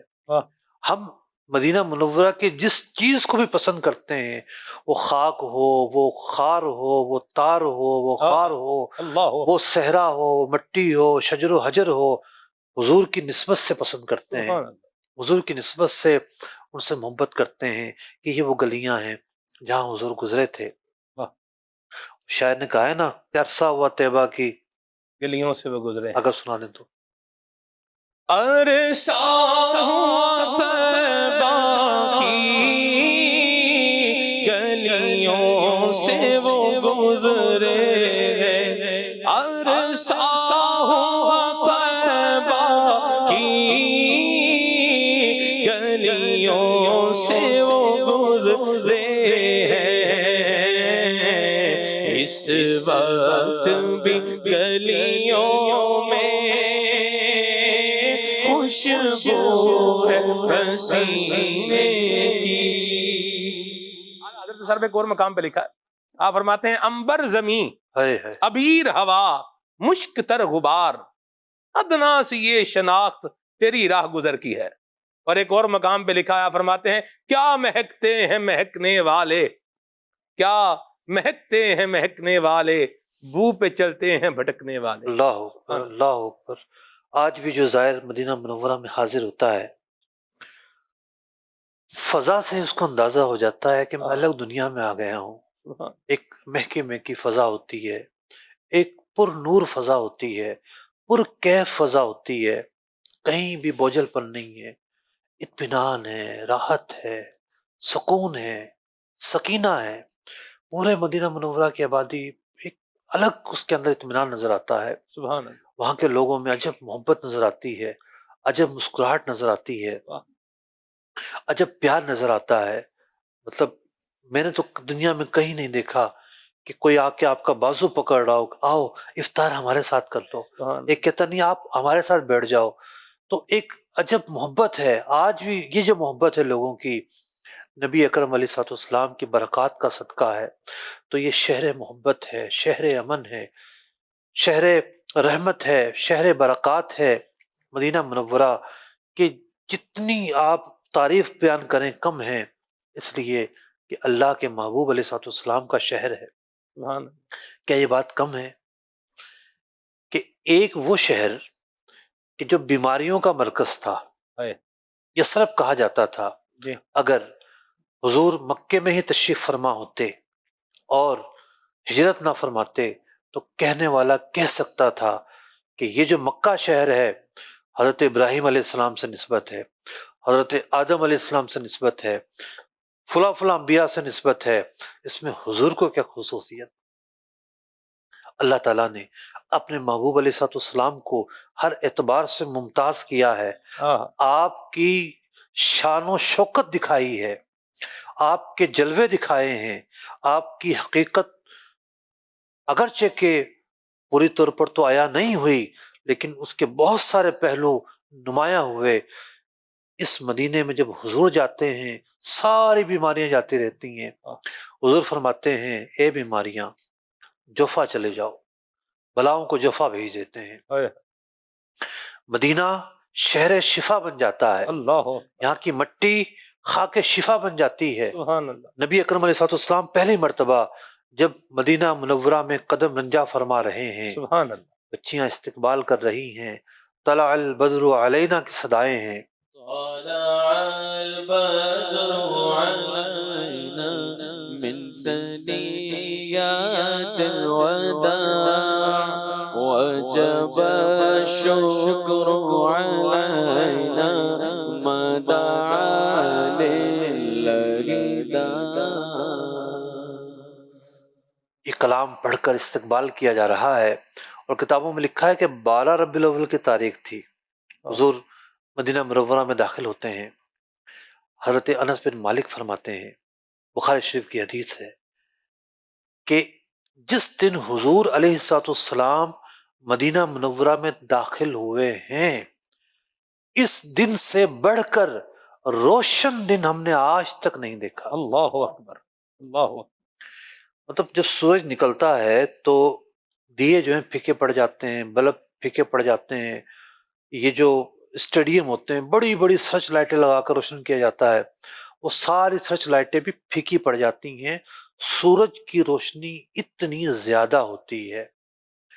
تو جس دن سورج ہی کی روشنی کسی اور کی وجہ سے زیادہ ہو جائے تو اندازہ لگائیے اس ذات کا کیا عالم ہوگا۔ سبحان اللہ۔ سورج تو روز نکلتا ہے، روشنی تو روز ہوتی ہے، اس دن ایسا کیا تھا کہ سورج کی روشنی بڑھ جاتی ہے، فضا معمول سے ہٹ کر اس میں اجالا پھیل جاتا ہے۔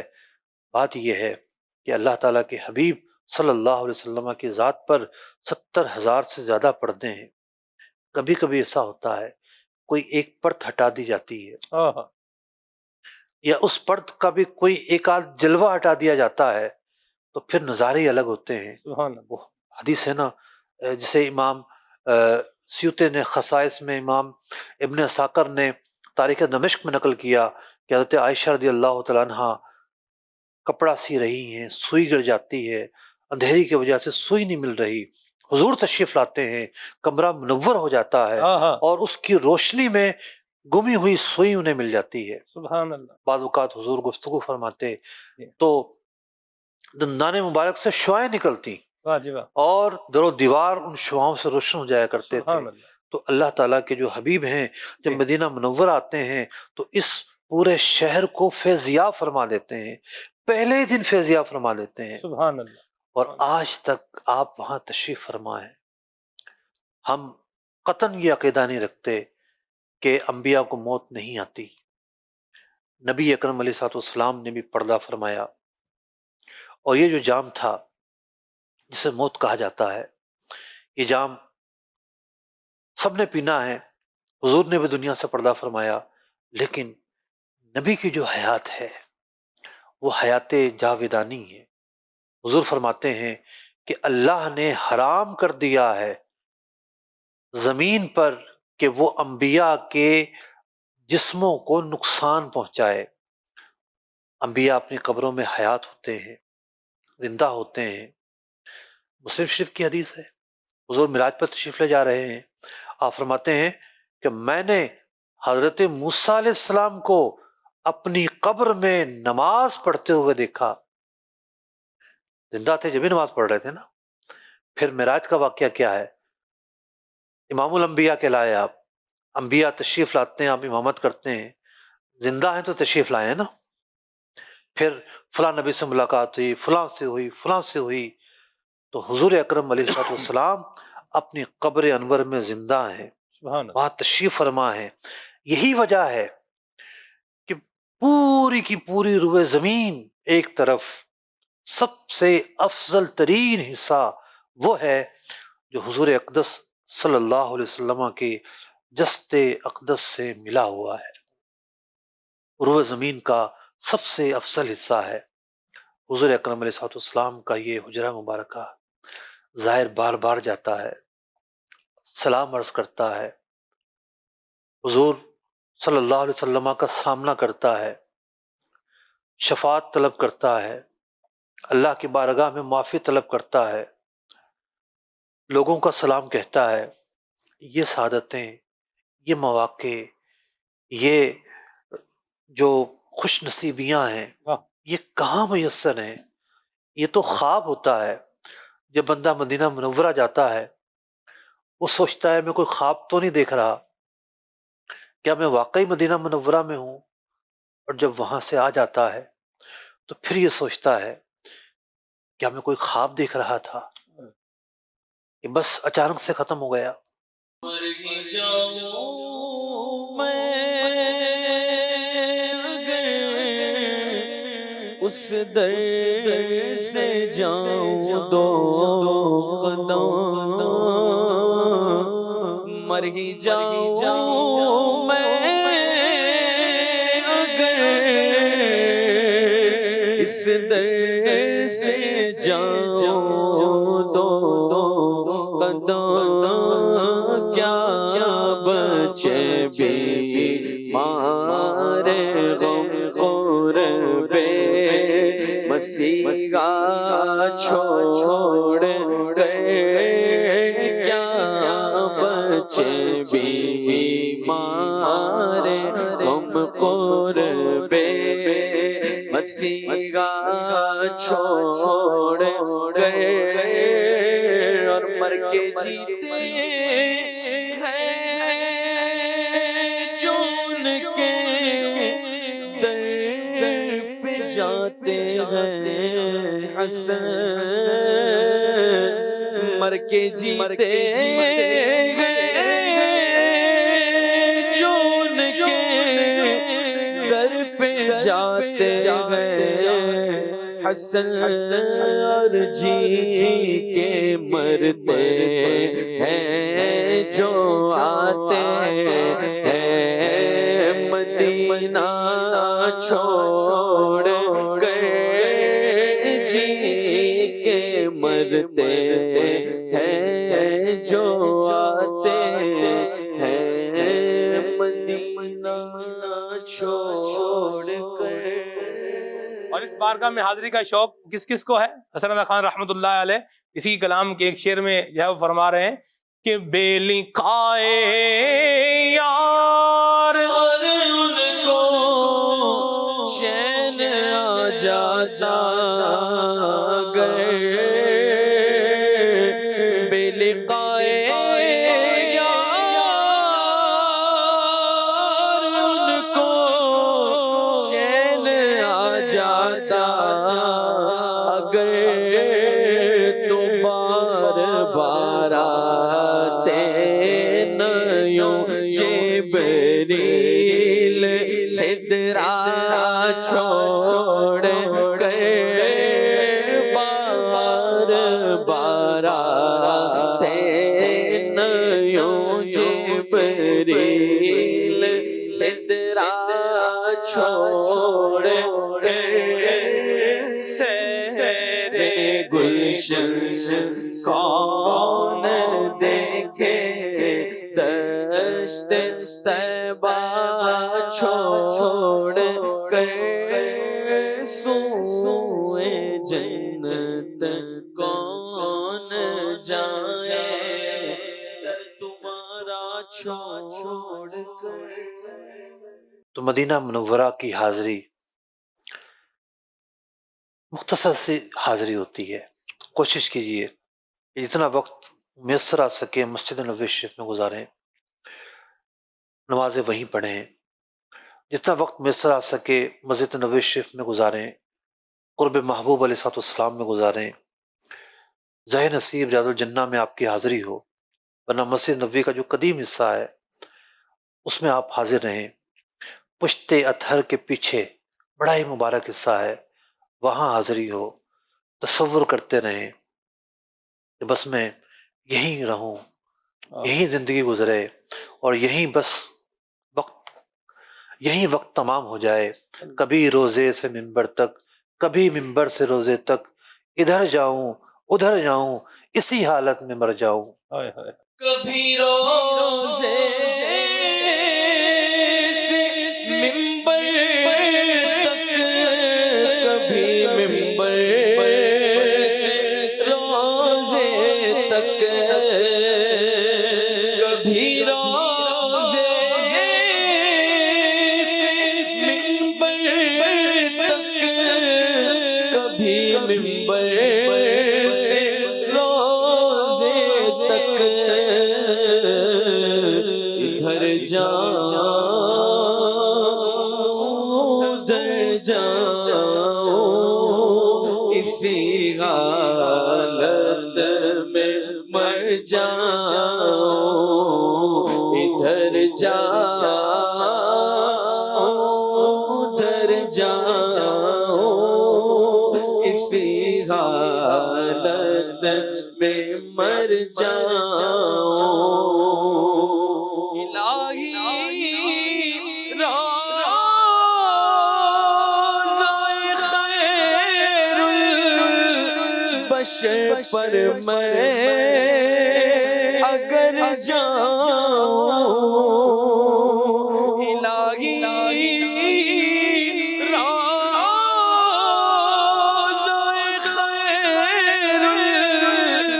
بشر پر میں اگر جاؤں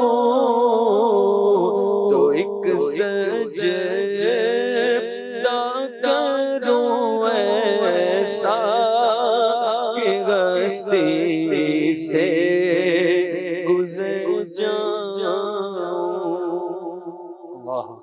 اللہ تعالیٰ ہمیں بارگاہ رسالت میں حاضری کا ذوق عطا فرمائے۔ مدینہ منورہ آپ جو ہے پہنچ چکے ہیں، اپنے ہوٹل میں سامان جو ہے رکھیے، انتہائی جو ہے وہ احتیاط کے ساتھ، ادب کے ساتھ، آرام کے ساتھ، تحمل کے ساتھ آپ نے جو ہے وہ رہنا ہے اور اپنے کمرے میں پہنچ جانا ہے۔ کوئی زیادہ جلدی مچانے کی ضرورت نہیں ہے۔ حاجیوں کے ساتھ بعض اوقات حاجی جا رہے ہوتے ہیں، سامان بھی لے کے جا رہے ہوتے ہیں تو لفٹ فل ہو جاتی ہے، کوئی بات نہیں، باہر آ جائیں، یہ لفٹ انشاءاللہ آپ کو آپ کی منزل تک لے کر کے جائے گی۔ تو پورا جو ہے وہ ایک، اگر آپ کو آرام کرنا ہے آرام کر لیں، کھانا کھانا ہے کھانا کھا لیں، اور بالکل جب آپ ریڈی ہو جائیں تو پھر آپ فریش ہو کر غسل کر لیں، نیا لباس جو ہے وہ پہن لیں، سبحان اللہ، اچھا جو ہے وہ عطر لگائیں اور نبی پاک صلی اللہ علیہ وسلم کی بارگاہ میں حاضری کے لیے پھر جو ہے وہ وہاں سے آپ روانہ ہوں، اور مسجد نبی شریف میں جب داخلہ ہو تو سیدھا قدم مسجد شریف کے اندر رکھیں، اور پھر جو ہے وہ اپنے جوتے بھی اتار لیں، اعتکاف کی نیت بھی کر لیں، سبحان اللہ، اور پھر سر جھکائے۔ ویسے اب تو اصول یہی ہے کہ آپ کو باب السلام سے جو ہے وہ حاضری دینی پڑے گی، تو مذکورہ مقام پر جو ہے وہ آ کر سر کو جھکائے، بڑے ہی خاشیانہ انداز کے اندر کہ میری اوقات نہیں ہے، میں اس قابل نہیں ہوں کہ نبی کریم صلی اللہ علیہ وسلم کی بارگاہ میں حاضری جو ہے وہ دے سکوں، اللہ نے کرم فرمایا ہے، محبوب پاک کی عنایت ملے گی انشاءاللہ، تو سر جھکائے ادب کے ساتھ جو ہے وہ چلتے چلتے جائیں۔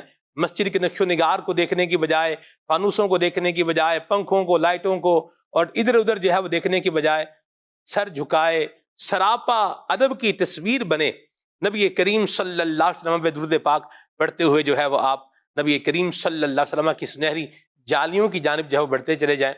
تو وہاں آپ کو جب آپ قریب پہنچ جائیں گے تو جب زیارت کریں گے سنہری جالیوں کی، سبحان اللہ، سر میں نے افغانستان کی حاجیوں کو دیکھا، اور جیسے بچہ بلک بلک کے نہیں روتا سر، اس انداز میں ذوق میں آئے ہوئے جو ہے وہ رو رہے ہیں، آنسو بہا رہے ہیں، اللہ اکبر، سبحان اللہ۔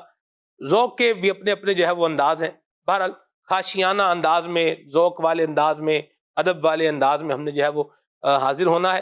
چاندی کے کیل جو ہے وہ لگی ہوئی ہیں سنہری جالیوں میں، ایک حصہ ہے جو جہاں پر چاندی کے کیل لگے ہوئے ہیں، تو اس مقام پر جب آپ پہنچیں گے تو آپ بالکل نبی کریم صلی اللہ علیہ وسلم کے مواجہ اقدس کے پاس جو ہے وہ کھڑے ہیں، ادب و شوق کے ساتھ صلاۃ السلام پیش کیجئے، اسألک الشفاعۃ یا رسول اللہ، حضور سے شفاعت کی بھیک مانگیے، اور پھر یاد رکھیں کہ میری وجہ سے بارگاہ رسالت کے اندر کسی طرح کا کوئی شور شرابے والا معاملہ نہیں ہونا چاہیے۔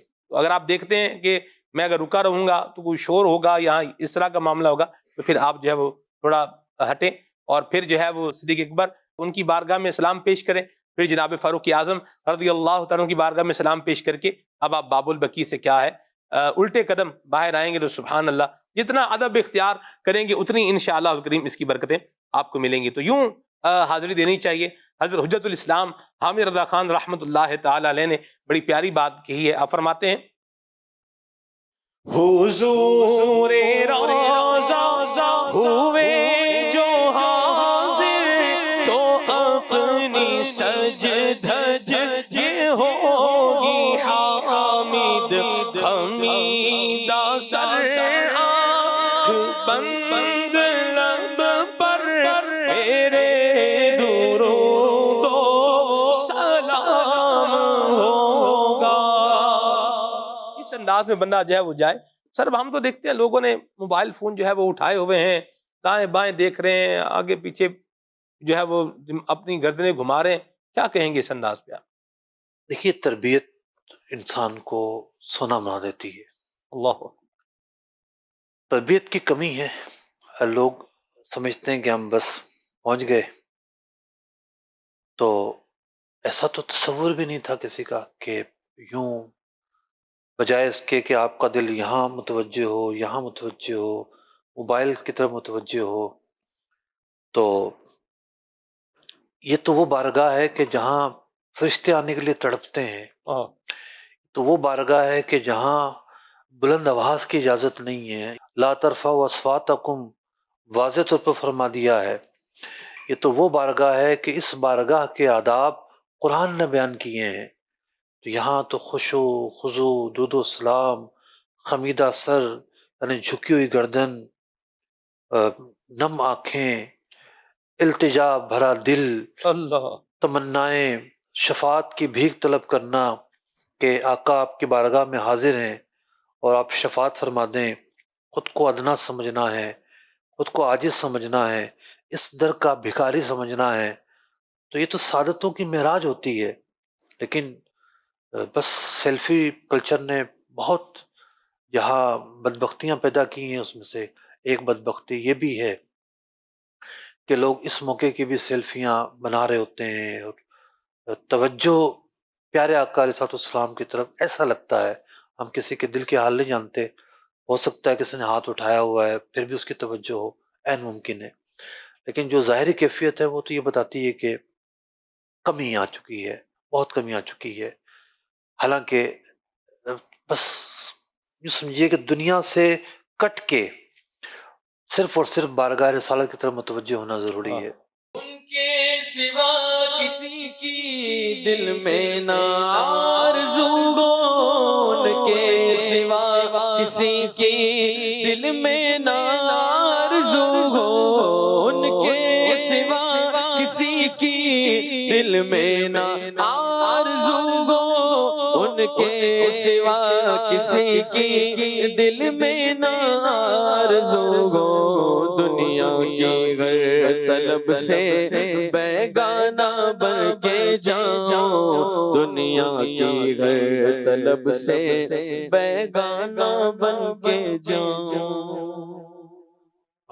سبحان اللہ. اور جب جب حاضری دیں ان سب آداب، یہ ایسا نہیں کہ یہ آداب پہلی مرتبہ کے لیے ہیں. جب جب حاضری دیں یہی انداز اختیار کریں. سعادتوں کی معراج ہے یہ حاضری، تو اتنی مرتبہ میسر آئے کوشش کریں کم از کم ہر نماز کے بعد حاضر ہوں، ورنہ کم از کم دن میں ایک بار تو ضرور حاضر ہوں. حاجی ٹھہرتا ہے کتنے دن ہے؟ 8 دن تو ٹھہرتا ہے. وہ ہر نماز کے لیے جائیں گے تب بھی بہتر ہے. آج کل تھوڑا سا ایریا بڑا کر دیا ہے اور پیدل چلنا ہوتا ہے، دھوپ بھی ہوتی ہے، یا تو چمڑے والے موزے پہن لے، یا یہ ہے کہ ٹھنڈے وقت میں جائیں، جیسے فجر کے بعد چلے گئے، پھر عصر میں چلے گئے، پھر مغرب کے بعد چلے گئے، عشاء کے بعد چلے گئے، تو یوں ہے کہ آپ کی کئی دفعہ حاضری ہو جائیں گی. واہ سبحان اللہ. استاد صاحب، ریاض الجنہ میں جانے کے لیے لوگ جو ہے وہ جعلی پرمٹ بناتے ہیں، اس کے بارے میں آپ کیا کہتے ہیں؟ دیکھیں فی زمانہ یہ ہوتا ہے کہ پہلے پرمٹ لینا پڑتا ہے، اور اگر آپ جانے سے پہلے ہی اپلیکیشن پر اپنا اکاؤنٹ بنا لیں گے تو آسانی سے بن جاتا ہے. بعض اوقات ای میل یاد نہیں آ رہی ہوتی، ای میل کا پاسورڈ نہیں مل رہا ہوتا، اس میں ای میل بھی ڈالنی پڑتی ہے. تو پہلے سے بنا لیں، بن سکتا ہے پہلے جانے سے پہلے، کوئی ایشو نہیں ہے. پھر یہ ہے کہ آپ کو دن جو منتخب کرنا ہے وہ جا کے آپ وہاں پر کر لیں. تو ایک پرمٹ بنتا ہے، اس پہ آپ کا اجازت نامہ آتا ہے، پھر آپ اندر جاتے ہیں. بعض لوگ ایسے بھی ہوں گے جن کا نہیں بن پاتا ہوگا، دن نہیں مل پاتے ہوں گے. تو جو جعلی پرمٹ بناتے ہیں، پہلی بات تو یہ ہے کہ اب جعل سازی کافی حد تک کم ہو گئی ہے. تو وہ دیکھتے ہیں کہ بلنگ ہو رہا ہے کہ نہیں ہو رہا، سب چیزیں دیکھتے ہیں. تو اصل تو ہے اللہ رب العزت کی رضامندی. اگر آپ جھوٹ بولیں گے اور خود کو رسوائی پر پیش کریں گے تو یہ کوئی مزے والی بات نہیں ہے، معیوب بات ہے، بعض صورتوں میں گناہ کی بات ہے. تو موقع ملتا ہے تو ٹھیک، ورنہ بندہ ریاض الجنہ کے قرب میں تو بیٹھا ہی ہوا ہے نا. سب سے بڑھ کر تو یہ ہے کہ پیارے آقا علیہ السلام کے قرب میں وہ بیٹھا ہوا ہے. مسجد نبوی میں بیٹھنا، وہاں نماز پڑھنا میسر ہے. ان کی نگاہ ہو جائے تو ہر سجدہ جو ہے وہ مقبول سجدہ، ہر نماز مقبول نماز، ہر حاضری مقبول حاضری ہوگی. تمہاری ایک نگاہ کرم میں سب کچھ ہے، تمہاری ایک نگاہ کرم میں سب کچھ ہے. پڑے ہوئے تو سرے راہ گزار ہم بھی ہیں، پڑے ہوئے تو سرے راہ گزار ہم بھی ہیں. نگاہ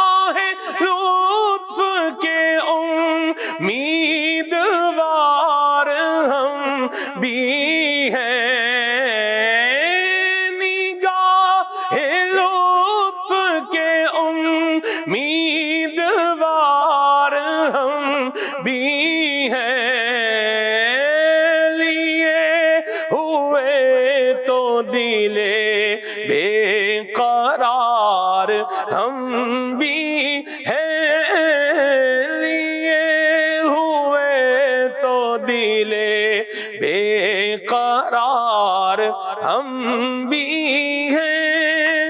اللہ پاک ہمیں ذوق بھی عطا فرمائے، شوق بھی عطا فرمائے۔ گنبد خضرا شریف کو دیکھتے رہنا، کیا کہیں گے اس بارے میں؟ دیکھیے، کیا کوئی یہ پسند کرے گا کہ گنبد خضرا کو اٹھا کے پتھر مارے؟ کبھی نہیں۔ سوچ بھی نہیں سکتا، ایک مسلمان سوچ بھی نہیں سکتا۔ اس کو اعلیٰ درجے کی توہین سمجھتا ہے۔ کیوں توہین سمجھتا ہے؟ اس لیے کہ یہ گنبد رسول اکرم علیہ الصلاۃ والسلام سے منسوب ہے، یہ ان کے روزے کی عمارت کا گنبد ہے۔ اس گنبد کو نسبت حاصل ہے۔ اس گنبد کو اگر کوئی پتھر نہیں مار رہا، توہین سمجھتا ہے، تو اس کی تعظیم کر رہا ہے نا، مطلب اس کا احترام کر رہا ہے۔ دل میں بھی احترام ہے، آنکھوں میں بھی احترام ہے، آنکھوں سے ٹھنڈک پاتا ہے، دل میں سکون پاتا ہے۔ اللہ، تو تعظیم جو ہے وہ سب سے پہلے تو دل سے شروع ہوتی ہے، کہ سامنے والے کو معظم جاننا، ایک عمدہ چیز جاننا، وہ عمارت ہو اس کے متعلق بھی تعظیم ہو سکتی ہے۔ ہر ایک کی تعظیم کی جداگانہ انداز اور معیارات اور احکام ہوتے ہیں۔ جی۔ تو بات یہ ہے کہ جب یہ عمارت، یہ حجرہ نبوی کی عمارت ہے، حضور سے منسوب عمارت ہے، اور حضور اللہ کے مقرب ہیں، اللہ کے پسندیدہ ہیں، حضور کی تعظیم اللہ کی تعظیم ہے، تو بات یہ ہے کہ رسول اکرم علیہ السلام سے منسوب چیزوں کی تعظیم کرنا اگر عبادت نہیں ہے تو پھر کیا چیز عبادت ہے؟ بعض لوگوں کو اعتراض ہوتا ہے، تم تو عبادت سمجھتے ہو اس کو۔ ارے بھائی، فلسفہ تو سمجھو آپ، کیا آپ اس پہ پتھر مارتے ہو جو عبادت نہیں سمجھتے؟ آپ بھی تو کچھ سمجھتے ہو نا اس کو۔ تو بات یہ ہے کہ ہم تو اس کو بڑا، اس گنبد پتھر ہی ہے نا، لیکن یہ کس نے کہا کہ پتھروں کا نصیب نہیں ہوتا؟ وہ احد پہاڑ پتھر ہی ہے نا، ایسا ہی ہے۔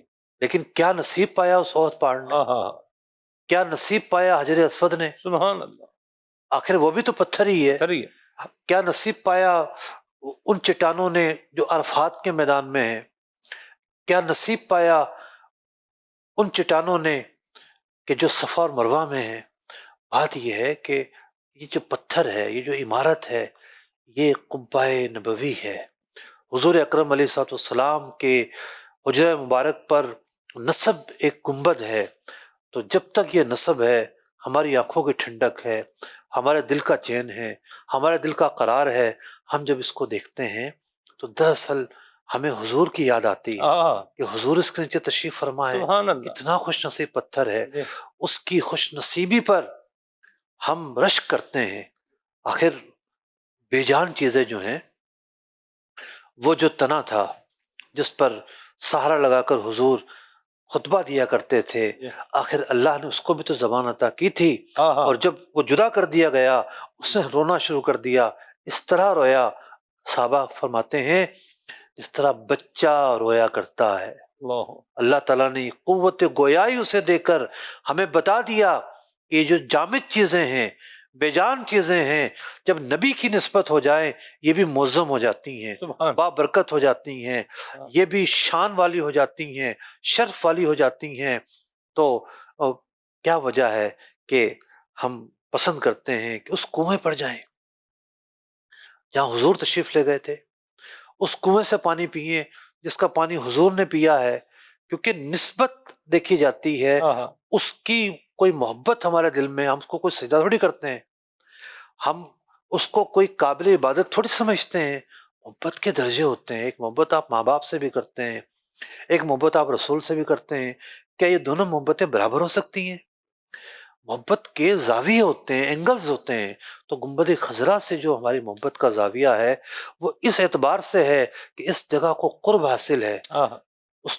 جو استونا تھا، استونا حنانا، اس کو بھی قرب حاصل تھا۔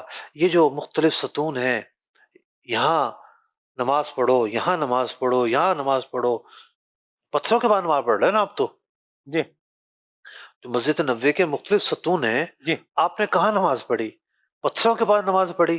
اللہ نے نسبت کی وجہ سے ان جگہوں کو شرف قبولیت بنا دیا ہے، سبحان یا نماز پڑھنا قبولیت ٹھہرا ہے، واہ۔ تو نسبتیں جو ہے نا بہت کچھ بنا دیتی ہیں۔ جی گنبد خضرا ایک عظیم عمارت ہے، اس جیسی کوئی عمارت نہیں ہے۔ سبحان اللہ۔ خانہ کعبہ کی اپنی عظمتیں ہیں، جی ہم خانہ کعبہ کی عظمتوں کا انکار نہیں کر رہے، ہم اس بات کو بیان کر رہے ہیں کہ حضور سے اس عمارت کو قرب حاصل ہے، واہ یہاں کا رنگ ہو، چونا ہو، عمارت ہو، مٹی ہو، حضور سے جتنا قرب اس کو ملا ہوا ہے کسی اور عمارت کو نہیں ملا ہوا۔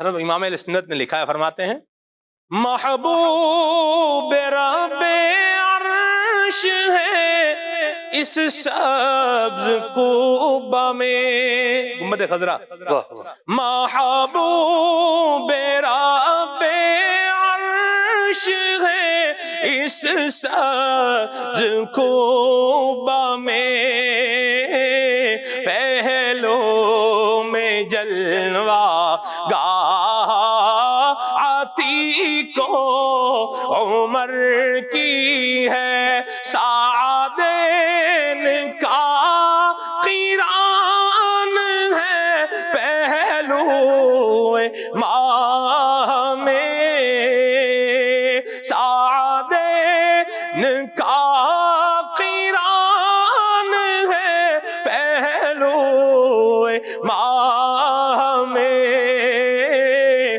جھرمٹ کیے ہیں تارے تجلی قمر کی ہے۔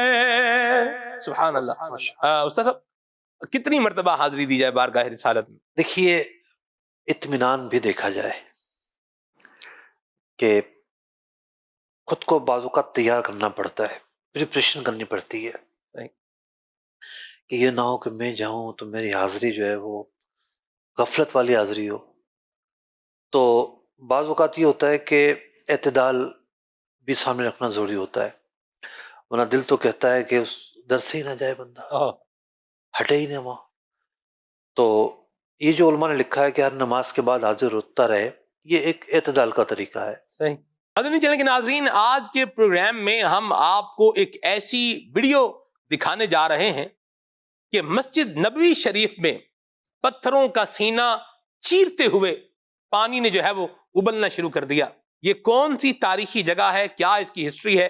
یہ دیکھیے ایک ویڈیو ہے، جی یہ اصل میں کنواں ہے صحیح۔ جو کہ مسجد نبوی شریف میں موجود ہے۔ اللہ اکبر۔ اس کنویں پر ماربل لگا دی گئی تھی، اور لیکن ایک دائرہ تھا اور وہ دائرہ وہاں نشاندہی کر رہا تھا۔ پچھلے مہینے جو بارشیں ہوئی ہیں تو بس پانی نے موجیں ماری، جوش مارا، اور ساری ٹائلیں والے اکھاڑتا ہوا، بلکہ ماربل لگا ہوا ہے، اکھاڑتا ہوا ابل پڑا۔ دیکھیں مسجد نبوی کے اندر ہے یہ، جی نبی چشمہ ہی کنواں ہے۔ یہ کنواں ہے اصل میں، صحیح۔ کنواں ہے۔ باب فیض سے جب آپ داخل ہوتے ہیں، جی باب فیض کے ساتھ چھوٹے چھوٹے دروازے بھی ہیں، جی مرکزی دروازے کے بجائے آپ بائیں طرف چھوٹے دروازے سے داخل ہوں تو پہلی صف میں اگر آپ چٹائی اٹھائیں گے تو وہاں اس کی نشاندہی موجود ہے، گول دائرے دیے ہوئے ہیں۔ ہمارے ناظرین ان گول دائروں کی تصویر بھی دیکھ رہے ہیں۔ یہ وہ کنواں ہے نبی مکرم صلی اللہ علیہ وسلم نے جس کا پانی پیا ہے۔ اللہ اکبر۔ یہ وہ کنواں ہے آہا کہ جو ایک آیت کی تفسیر بیان کرتا ہے۔ سبحان اللہ، یہ وہ کنواں ہے کہ جو ایک بڑا تاریخی واقعہ بیان کرتا ہے۔ سبحان اللہ۔ اس کنویں کا نام ہے بیر ہا، اللہ روہا نہیں، جی ایک تو ہے روہا، جی وہ تو بدر کے راستے میں آتا ہے، صحیح۔ اس کا نام ہے بیر ہا۔ واہ واہ۔ یہ کنواں ہے جناب حضرت ابو طلحہ رضی اللہ تعالیٰ عنہ کا کنواں، سبحان اللہ۔ لیکن ان کا پھر نہیں رہا، ٹھیک تھا۔ صحیح ان کے بہت سارے باغات تھے، صحیح۔ مدینہ منورہ میں ان کے بہت سارے باغات تھے، اور کثیر باغات والے صحابی تھے۔ واہ اور یہ جو کنواں ہے، یہ جو باغ تھا جس میں یہ کنواں ہے بیر ہا، انہیں سب سے زیادہ پسند تھا۔ سبحان اللہ۔ نبی مکرم صلی اللہ علیہ وسلم بھی یہاں تشریف لے جاتے، پانی نوش فرماتے۔ تو اب تو چونکہ توسیع ہوئی ہے، تو توسیع ہونے کی وجہ سے یہ مسجد نبوی میں آ گئی یہ جگہ، ورنہ تو یہ باغ تھا۔ اچھا، اس سے اور آگے اگر آپ آگے بڑھیں تو آگے آتا ہے باب مجیدی۔ جی تو یہ سارا توسیع جو ہے نا پچھلے 40 سال کی ہے، باب مجیدی کے بعد کی توسیع 40 سال 50 سال کی ہے۔ تو باب مجیدی اور اس باب فہد کے درمیان ہی حضرت مولانا قطب مدینہ ضیاء الدین مدنی رحمہ کا گھر ہوا کرتا تھا، سبحان اللہ، اور کھڑکی کھلتی تھی تو گنبد خزاں نظر آتا تھا۔ اللہ، اعلیٰ حضرت آ کر وہاں ٹھہرے ہیں اور علماء کے ٹھہرے ہیں۔ واہ۔ قبلہ منظور احمد فیض صاحب میرے استاد محترم رحمۃ اللہ تعالیٰ علیہ، تو وہ اعتکاف میں بیٹھے ہوئے تھے، اسی حصے میں بیٹھے ہوئے تھے، تو انہوں نے مجھے اشارہ کر کے بھی بتایا، کیونکہ وہ حضرت قطب مدینہ کے خلیفہ بھی تھے اور ان کی مجلس میں بارہا واز کر چکے ہیں ان کے آستانہ شریف پر کہ یہاں اس مقام پر ان کا گھر ہوا کرتا تھا۔ تو اس نئی توسیع میں یہ پورا باغ اور کنواں آ چکا ہے، تو ان کے پاس بہت سارے باغ تھے، ایک یہ باغ تھا اور یہ باغ انہیں بڑا پسند تھا حضرت ابو طلحہ رضی اللہ تعالیٰ عنہ کو۔ پھر جب قرآن پاک کی یہ آیت نازل ہوئی، لن تنالوا البر حتی تنفقوا مما تحبون، کہ تم اس وقت تک نیکی کو نہیں پہنچ سکتے جب تک کہ وہ مال خرچ نہ کر دو جو تمہیں سب سے زیادہ پسند ہے۔ تو حضرت ابو طلحہ رضی اللہ تعالیٰ عنہ بارگاہ رسالت میں حاضر ہوتے ہیں، یا رسول اللہ صلی اللہ علیہ وسلم، مجھے یہ باغ سب سے زیادہ پسند ہے اور میں یہ چاہتا ہوں کہ اس باغ کو میں صدقہ کر دوں۔ آپ فرمائیں کہ اس کو میں کہاں صدقہ کروں؟ جہاں آپ کا رب آپ کی رائے قائم فرمائے گا میں اس باغ کو وہاں صدقہ کروں گا۔ نبی مکرم صلی اللہ علیہ وسلم نے ارشاد فرمایا کہ تم اپنے قریبی رشتہ داروں پر صدقہ کر دو۔ تو انہوں نے کچھ اپنے قریبی رشتہ دار، چچا زاد وغیرہ، ان پر وہ باغ صدقہ کر دیا۔ تو یوں قرآن پاک کی آیت نازل ہونے کے بعد پیش آنے والا ایک واقعہ اور ایثار کا ایک واقعہ، پسندیدہ چیز اللہ کی راہ میں خرچ کرنے کا ایک واقعہ، اور رشتہ داروں پر بھی خرچ کرنا اللہ ہی کی راہ میں خرچ کرنا ہے، اور پھر یہ مبارک کنواں، اللہ اکبر، کہ نبی اکرم علیہ السلام جہاں تشریف لے گئے تو عام طور پر تو ظاہر ان کو پتہ نہیں ہوتا، چونکہ یہ اس کے اوپر قالین بچھی ہوئی ہے اور ماربل بھی لگا ہوا ہے، ہو سکتا ہے نیچے سے کوئی بیسمنٹ ہو، کوئی ایسی چیز ہو، لیکن اس دن تو یہ ابل پڑا جناب۔ اور کیسا ابلا، دیکھ رہے ناظرین، ابلا بھی کیسا جناب کہ تھمنے کا نام نہ لے، جوش مار کیا۔ واہ، مرحبا، اس سے تو آب زمزم کی یاد دلا دی۔ اللہ اکبر، واجب۔ مدینہ منورہ میں بہت ساری جگہیں ہیں جہاں نبی پاک صلی اللہ علیہ وسلم تشریف لے کر گئے ہیں، جہاں حضور کی یادیں ہیں، وہاں بھی جائیں، ادب کے ساتھ جائیں، ذوق کے ساتھ جائیں۔ اللہ تعالیٰ ہمیں حاضری نصیب فرمائے، آمین۔ مدنی چینل دیکھتے رہیے، صلو علی الحبیب صلی اللہ تعالیٰ علی محمد۔ لبيك اللهم لبيك لبيك لا شريك لك لبيك إن الحمد والنعمة لك